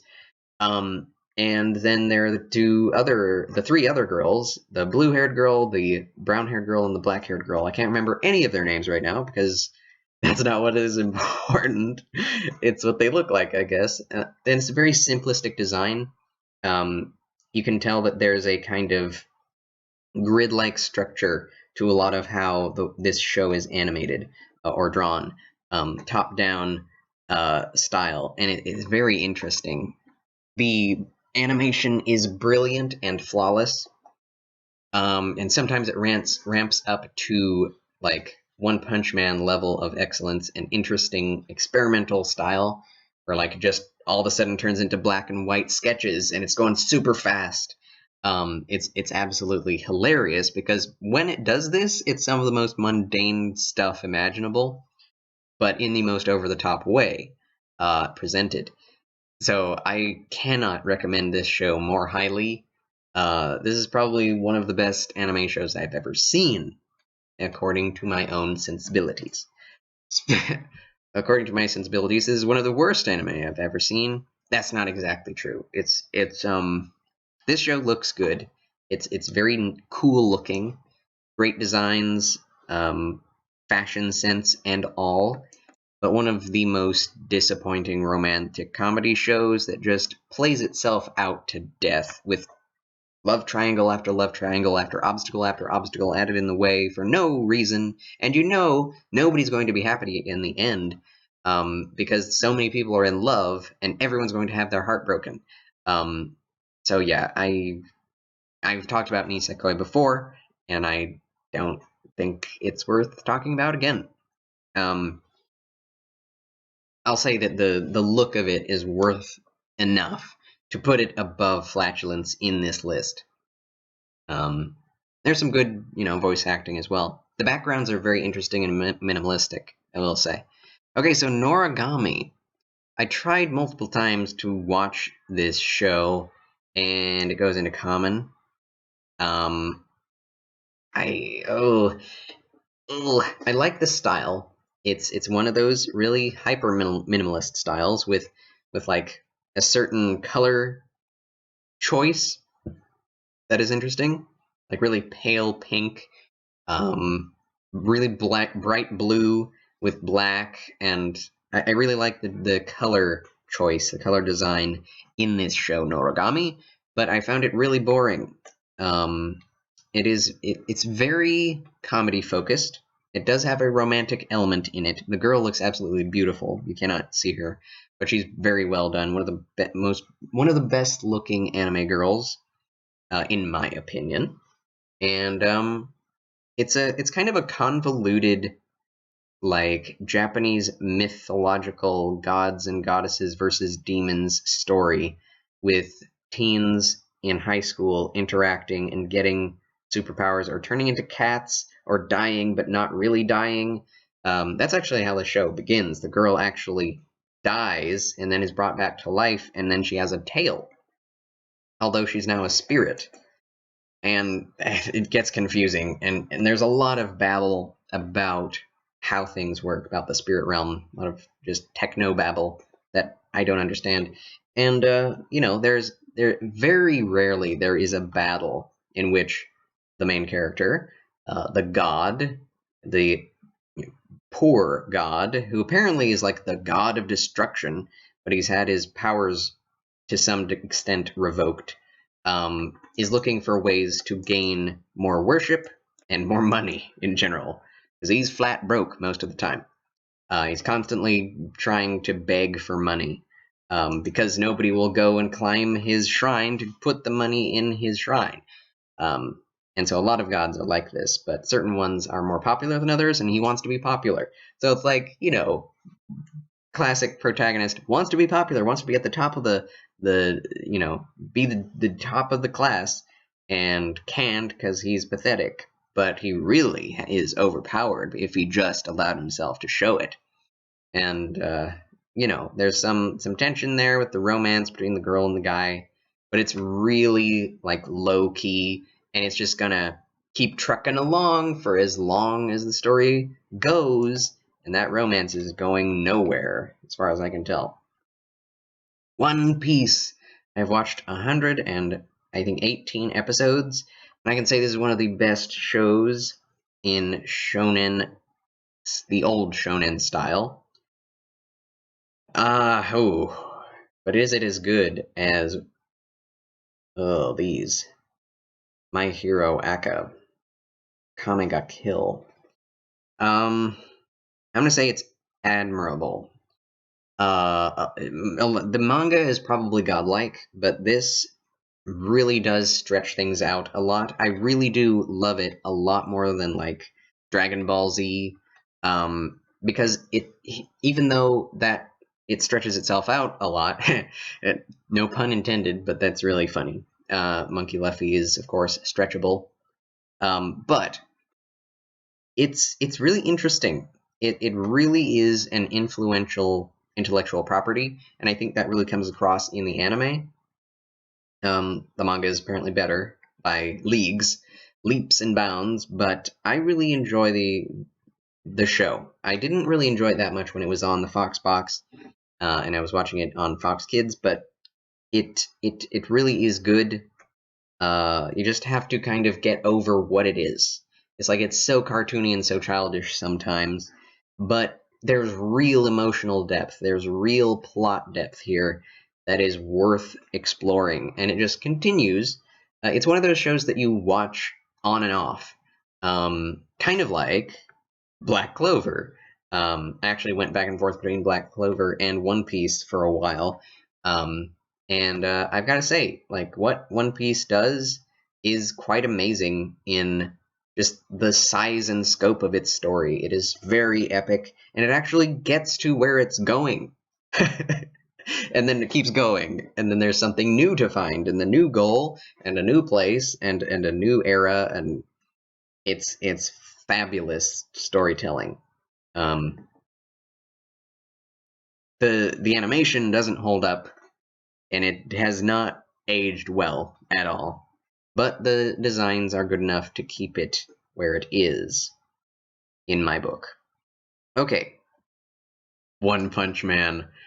Godlike. Need I say more?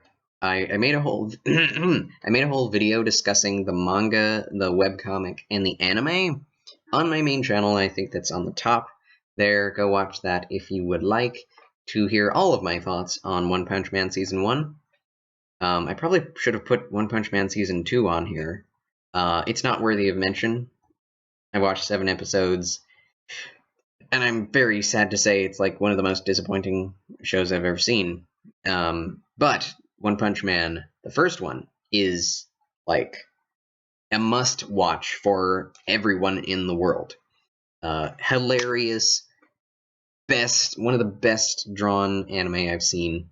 Some of the best animated fight scenes I've ever seen, taking from tons of different amazing artists' work, and it really shows in every episode. Every episode has amazing fight scenes, so it's like the gold standard for this type of show. I watched like 8 well, that's not true. How many did I watch? I watched a little bit of this show. I didn't watch the whole thing. Owari no Seraph, or Seraph of the End. I really like the look of it, but I didn't see where it was going. Like, after a couple of episodes, the initial tension is broken, and there's like a clash and a loss or a win, and then something else is happening, and it's like, okay, and the world is really well drawn. The backgrounds in this are amazing and stunning. I love everything about the style of this show, the visuals, the look, the clothing design, fashion sense. the color sense. There's so much green in this show, green and red.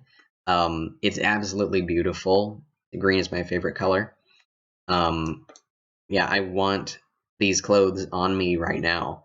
But it's very slow, and I never got around to watching more because it just slipped my mind. And one of my friends, my best friend in fact, told me that it just wasn't worth watching. And I could believe him. So this is Senkaria, one of the best titles in anime. I love the way that word sounds, Senkaria. It's common. It's okay. It's better. I'll put it in there. Senkaria, I talked about a little bit in my romance tier list, and it's just okay. It starts off really strongly. It's another fan service show. Not like as fan servicey as Dusk, Maiden, and Amnesia, but in the same vein. It's very romantic, but it's also very ecchi. And that first episode is so interesting, and the rest of the show just doesn't live up to it. But I don't know. It's not really like I wouldn't see this as a popular show with many people. It's a very niche show, but at least watch that first episode, get an idea for what is best about it, and I guarantee you will not see anything better in the rest of the show. But that first episode is quite striking. Okay, so School Rumble is a romantic comedy, high school romantic comedy, slice of life, that is probably one of the most just bog standard romantic comedy shows I've ever seen. It has an interesting enough premise. There is a gangster boy who is such a gangster, such a rogue, such a BA, if you know what I mean, that even the sight of him causes other gangsters to run away. He has a motorcycle, he has 6 shades, 6 style, and is thought of as a totally depraved person by all the teachers, which makes him particularly attractive with the students. And apparently a love triangle ensues. I only watched, again, a few episodes of this before I lost interest, but it does have some really good comedy early on, and I should probably watch the rest because it's not offensive. There's nothing that like is stopping me from really watching it. It's just I kind of grew bored. So, one of those types of shows, just so normal, I couldn't get into it. The premise didn't have enough of a hook. But yeah, it does have some of those like nice 90s character designs, really thin, long-legged people, but it didn't move along fast enough. Okay, Seitokai is Yakuindomo. I don't know what that means in English, something about student council president. But anyway, this is the most depraved show one of the most depraved comedy shows I've ever seen.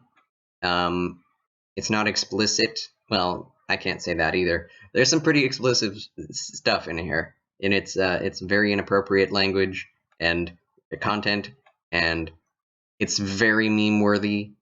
It wasn't disappointing, but I have to put it in D because, well, it's common. Some of the voice acting is great, and some of the comedy, which isn't necessarily sexual all the time, like 99% of the time is, but some of the comedy that happens outside of the sexual innuendo is actually really funny. Like this tiny girl trying to kick a guy who's super tall in the face, and he like miscalculates that, he calculated correctly that she couldn't hit him with the length of her stride, but she had already calculated that her shoe would come off and hit him in the face anyway, and it just smashes his face in slow motion. Stuff like that happens, and it's hilarious. But yeah, I wouldn't recommend this show to anybody. It is like hyper offensive. It looks very pretty. Although some of the faces, like a lot of the time, the faces are just like off model, like to the side and down from where a face should be on the head, which is really annoying considering the production quality around it. But it's pretty gross most of the time. Okay, Attack on Titan season 1, Godlike. Attack on Titan season 2, Flatulence. I don't know if I'm serious about that. It's disappointing. Yeah. So Attack on Titan season 1 is what got me into anime outside of Trigun, because I watched some of Attack on Titan with my friend first, and I was blown away with how adult it was, how well animated it was, and just like all of the different things coming together. There was action and like military drama, political drama, lots of emotional like orphan tragedy stuff going on, as well as psychological stuff, psychological depth, some like mystery box stuff, like there's a MacGuffin, and the Titans are crazy hulking monsters. There's this like horror element, and it's a mystery show. Like so much of what I like is in this show, and it's so well done in the first season. It's like super fast paced. It's shoving all of this information in your face in between commercial breaks, which is really actually helpful and giving you like a basis for understanding this world. And it's like blueprints that they would actually have in the world, and they're showing these to you in between segments. So it makes a lot of sense. Like, this is something that I could actually read that's from this world, is the way you feel. And it's like, I can learn about the world of Attack on Titan. This is cool. I can be obsessive about this. And the fact that it's like a diesel punk, a mix between diesel punk and European medieval style is like amazing, with some Japanese flair in there every once in a while. Oh man, it's really cool. And a lot of the characters are very unique and interesting. I can see this being like a modern American TV show, but it's Japanese in terms of like the character interactions. It's very dramatic in its character interactions, and you'd see something like this in it's like Starship Troopers or something, or Star Trek. I don't know. It's just really good. That's all I can say. Not for everyone, but it's high quality, to say the least. Very tragic and traumatic and deadly, mortifying. The second season, though, falls flat on its face. It reveals in the first couple episodes what it took, like, the entire season to lead up to in the first season, which I think is horrible way to end a mystery. It just kind of like, oh, this is what is happening. It's like, oh, I guess I shouldn't have been so excited about that then, and it's like, I've seen other shows pull off the mystery box much, much better. Fullmetal Alchemist as one of them, and Death Note as another one.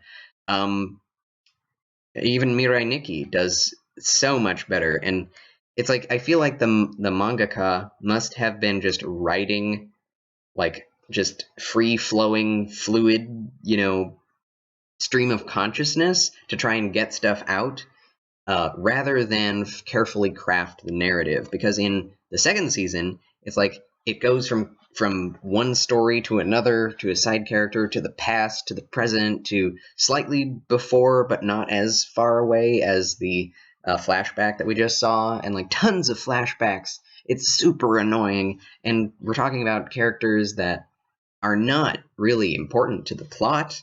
The main characters are off doing their own thing, and we don't even get to see what they were doing. It just focuses on some action. The attention to detail decreased. It looks like the staff, in terms of art, the art direction went like somewhere else. It went south really quickly. I hate the second season with loathing passion, because it didn't live up to anything set up in the first season. Most disappointing. Disappointing is the perfect place for it to go. So shifting quite a bit here to Sonic X, another Foxbox original. I call this anime because it basically is. There's no reason not to think it anime, even though it's Sonic. Everyone is aware of Sonic. This is the best iteration of Sonic in a narrative piece, I think. I haven't seen one Sonic animated movie. I've seen one, but not the other, is what I mean. I've seen the one that was older and not the newer one. And I enjoyed them, but, I'm a fan of Sonic, and I liked this one a lot. It wasn't very deep, it wasn't very intense, but it was really fun, and it was, just perfect for a Sonic fan, because it used all of the voice actors that you would expect to be in a Sonic game.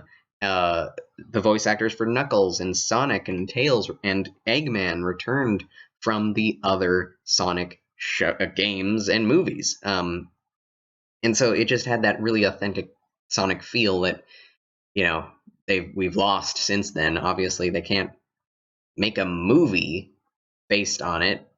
It just doesn't make any sense what they did with the recent trailers, but this show is pretty good. I'd recommend it if you actually like Sonic. I'd call it admirable. No, I'd call it better. It's better. It's better than common. Okay, Soul Eater. Like I said, there's not a whole lot to say about the plot of Sonic. It's just Sonic.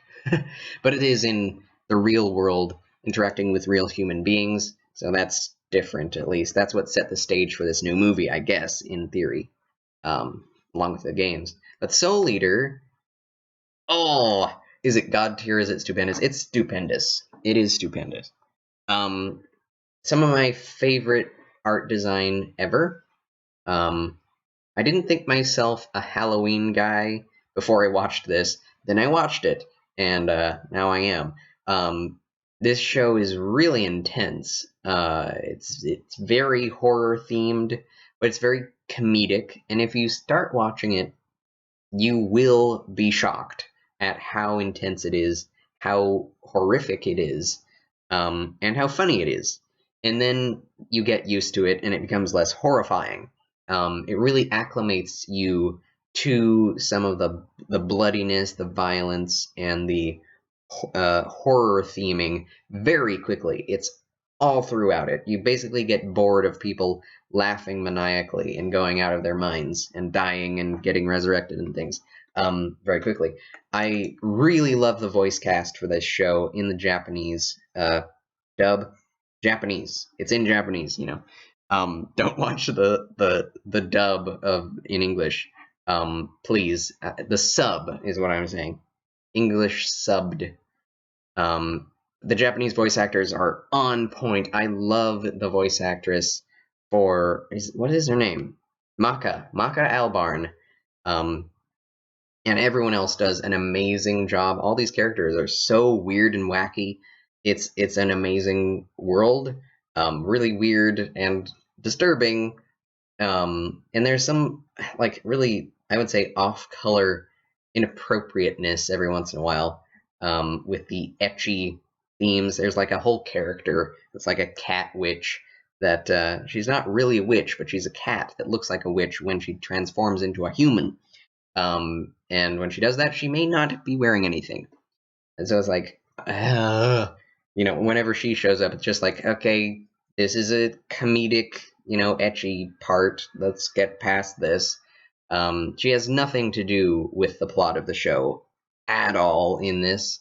The manga is probably also amazing, but I watched this show first, so I, didn't have any expectations going into it.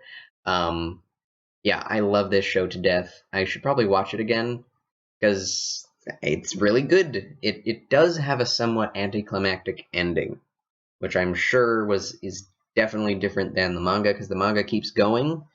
Another one of those shows that started and, was going along with the manga, and then the show stopped and the manga kept going.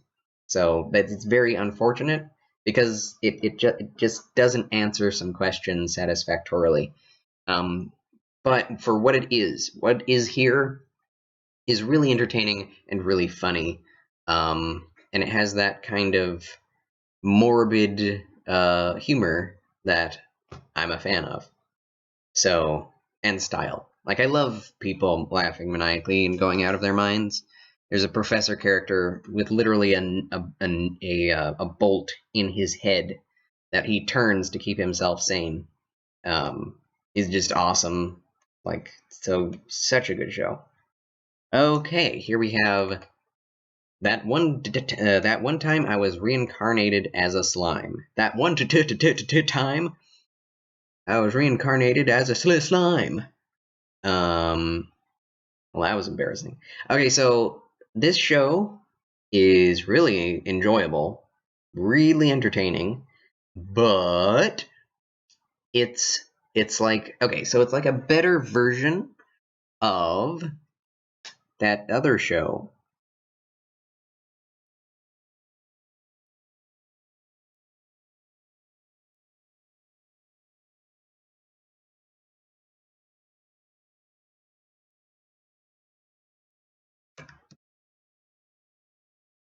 Overlord. It's like that other show. It's like a better version of that other fantasy isekai show, Overlord, and this is an isekai show. Overlord takes itself super seriously and is all about like an anti-hero protagonist who is overpowered and, basically tries to take over the world and is completely successful, and everyone loves him who gets to know him. In this show, it's an overpowered protagonist who is a human at first. Then he gets transformed into a slime and translated into another world where he gets reincarnated, and he has all of the powers that came from the way he died. Whatever he wished for at the end of his life, he got in the next one as a slime. And he's in this like basically RPG world, and it's completely like influenced by fantasy RPGs. And he's overpowered. He can do basically anything, and is invincible. And so it's not really about him surviving. It's about him finding friends, creating a society, creating a civilization, creating a city and an army, and liberating others from their, problems and fighting evil. And most of it is really character interactions, him being the judge over other people and helping them get through their differences, or just killing waves of enemies. But there's no stakes here, and that's a problem I have with a lot of isekai shows, is that the main character is generally overpowered, even if you don't, like, it isn't immediately stated that he is overpowered. In this, he's immediately stated to be overpowered, and there's not a whole lot of a place to go with that. It's kind of like One Punch Man. Once you know what he's able to do, like, nothing is a threat ever to anyone, and they constantly keep packing on threats, and then he defeats them, and then that's good, and then he consolidates that area, he makes new friends out of the enemies that come out of that, and he turns them into allies. Every enemy whom he doesn't kill, even some that he does kill, become his allies, and love him. And there are no detractors against him, except for those who have never met him, and they're already like against him. But so it's a very strange show in that there is no like real effort needed on his behalf to change things. It's just kind of like, tell me where the problem is, and I'll go do it. There are a lot of setups. Like, there's a dragon character at the beginning who's uber powerful that he subsumes into himself, and now he has that power in him. And he also has whoever he subsumes into himself, like, ready on the go for him to talk to which is interesting, and to maybe bring out again and into real life, if he can find a way to do that, which he probably obviously will. Which reminds me of Hellsing, Hellsing Ultimate, in which it's revealed that every single person that Alucard has drunk the blood of and killed is able to be summoned as a soldier, a blood soldier, in the end. An interesting observation that may or may not go anywhere in Slime, but it's a similar thing. He can talk to those he has already subsumed into himself, which is very interesting. It goes in strange places, in strange directions, and it's not always the most exciting, but it just makes you feel good watching it. Very watchable show. If you like isekai, this is one of the best isekai shows ever made. Trigun. Oh, so good.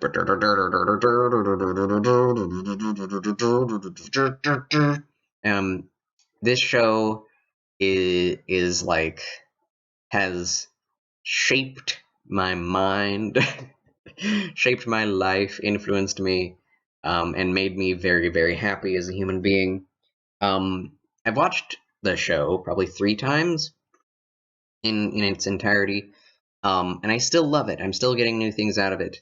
I read the manga recently, all the way through, and my goodness, the manga is amazing. But the show doesn't reach the great heights the manga does. The manga is very, very focused on the sci-fi fantasy aspect, whereas the show is way more interested in just being a Western. And I'm okay with that. The Western part of it is awesome. And it's on another planet. It's a desert planet where people are trying to survive, and it's very difficult. And there are these things called plants, which are like living beings that are themselves batteries, and which is a very strange thing. And you're thinking, what are these things? Are they humans? Are they aliens?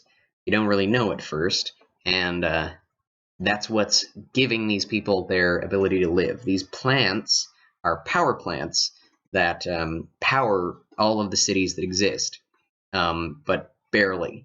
And our boy Vash the Stampede here in his glasses.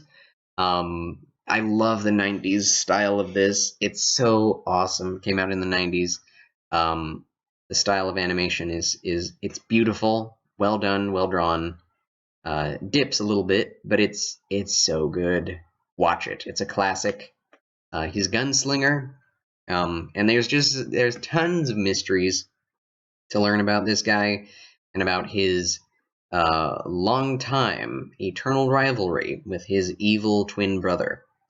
It's a classic. It's a classic, and it has a lot to say about war and peace and passivity versus, productiveness and proactiveness, and that with, like, I guess gun laws, but also what's the word? He's a pacifist, so it's like, should you be passive if there is an evil that needs to be absolutely destroyed? And if you have this moral code, is it okay to use a gun? Things like this are explored in the show very well. Better done in the manga, but it's an absolute classic, and it's one of the best shows I've ever seen. Here we have Twin Star Exorcist, and I think it deserves to be in better. This is a show that I recently started watching. I got a t-shirt of it before I actually started watching the anime. It came in a loot crate, and I loved the design on my t-shirt. I've watched about, 20-something episodes by now. I'm sure that's in my anime list, but I might have watched even more. But it's just a really solid show about, they're not siblings at all. They're 2 people who have twins, and it's an exorcist show, much more by the book exorcist show, with demons in a realm that is laid over top of our own. And if you're able to get into this zone, it's basically our world, but all destroyed and messed up. And it's a really cool background to be in. It's just, it's the demonic realm, and the demons are like, I don't know, like each demon in this show, and there are lots.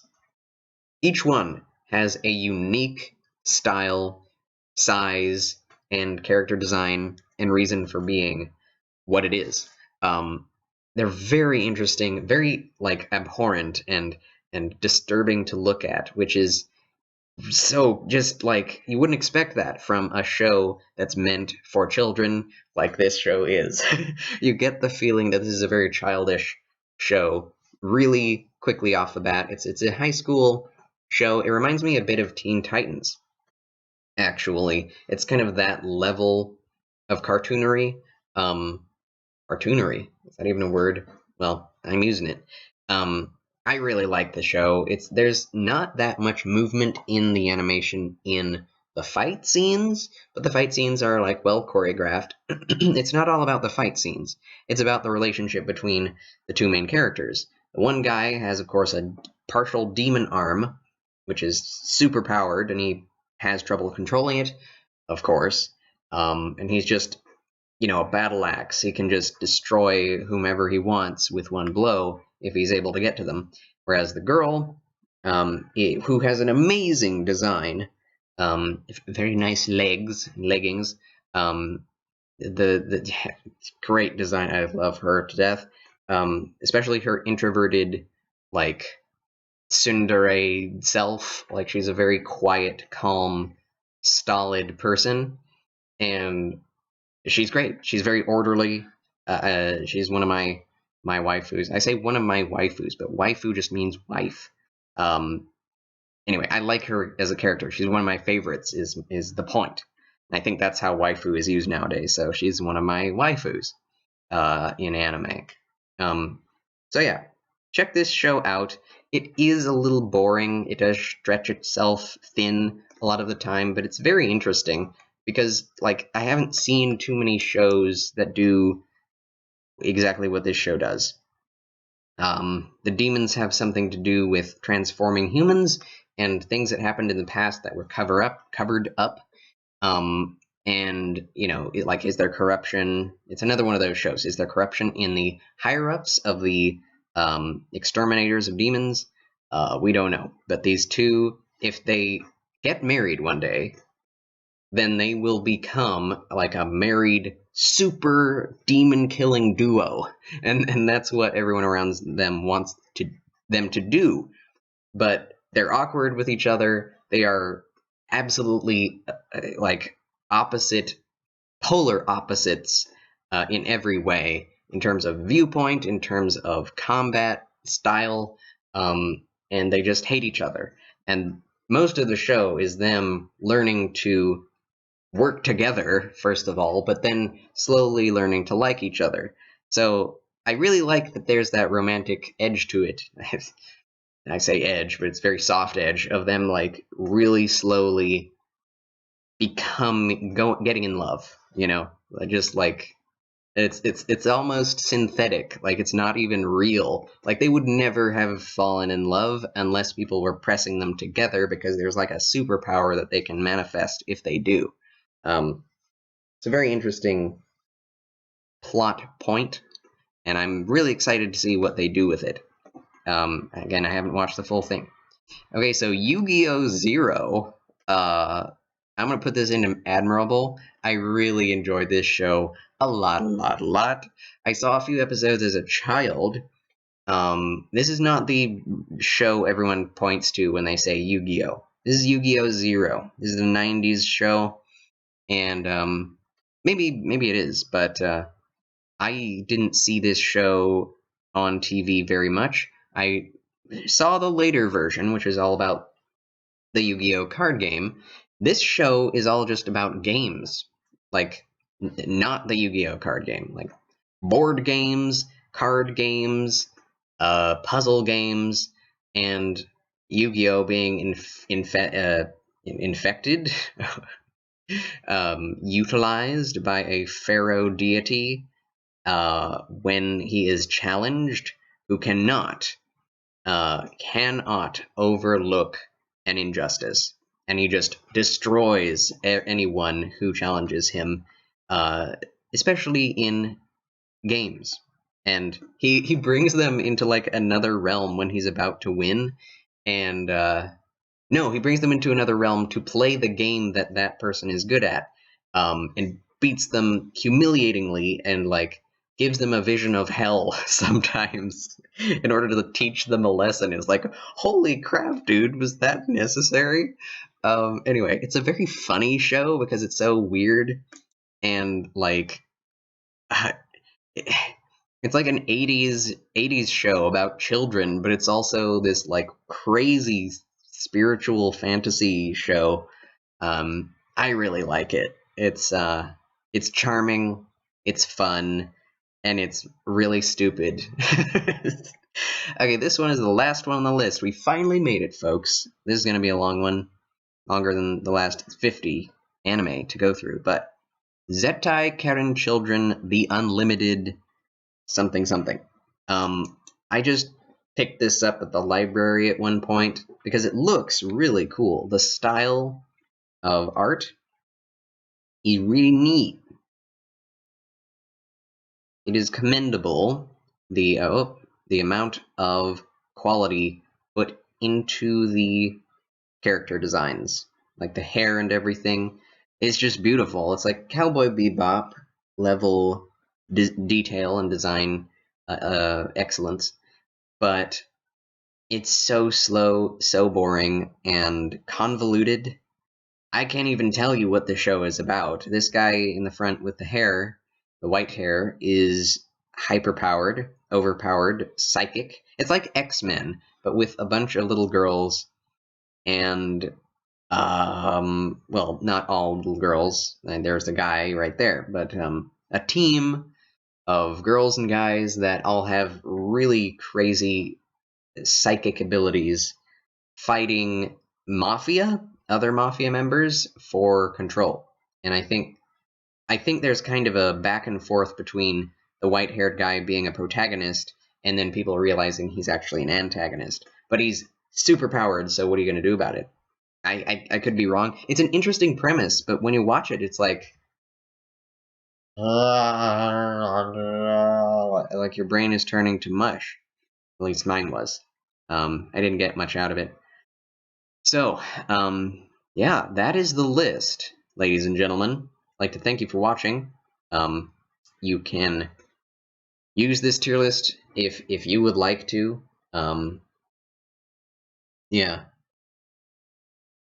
Didn't go into the doubles.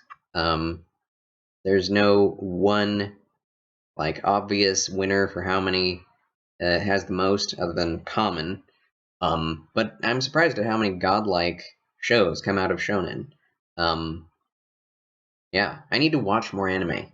That's what I get out of this. Like, this doesn't seem to be very many to me, and I know there are a lot more that I have to look into. Like Naruto. I've never seen an episode of Naruto. I've been putting it off for a long, long time. I should at least watch one episode, I guess. Give it a chance. Yeah, so, until next time, farewell.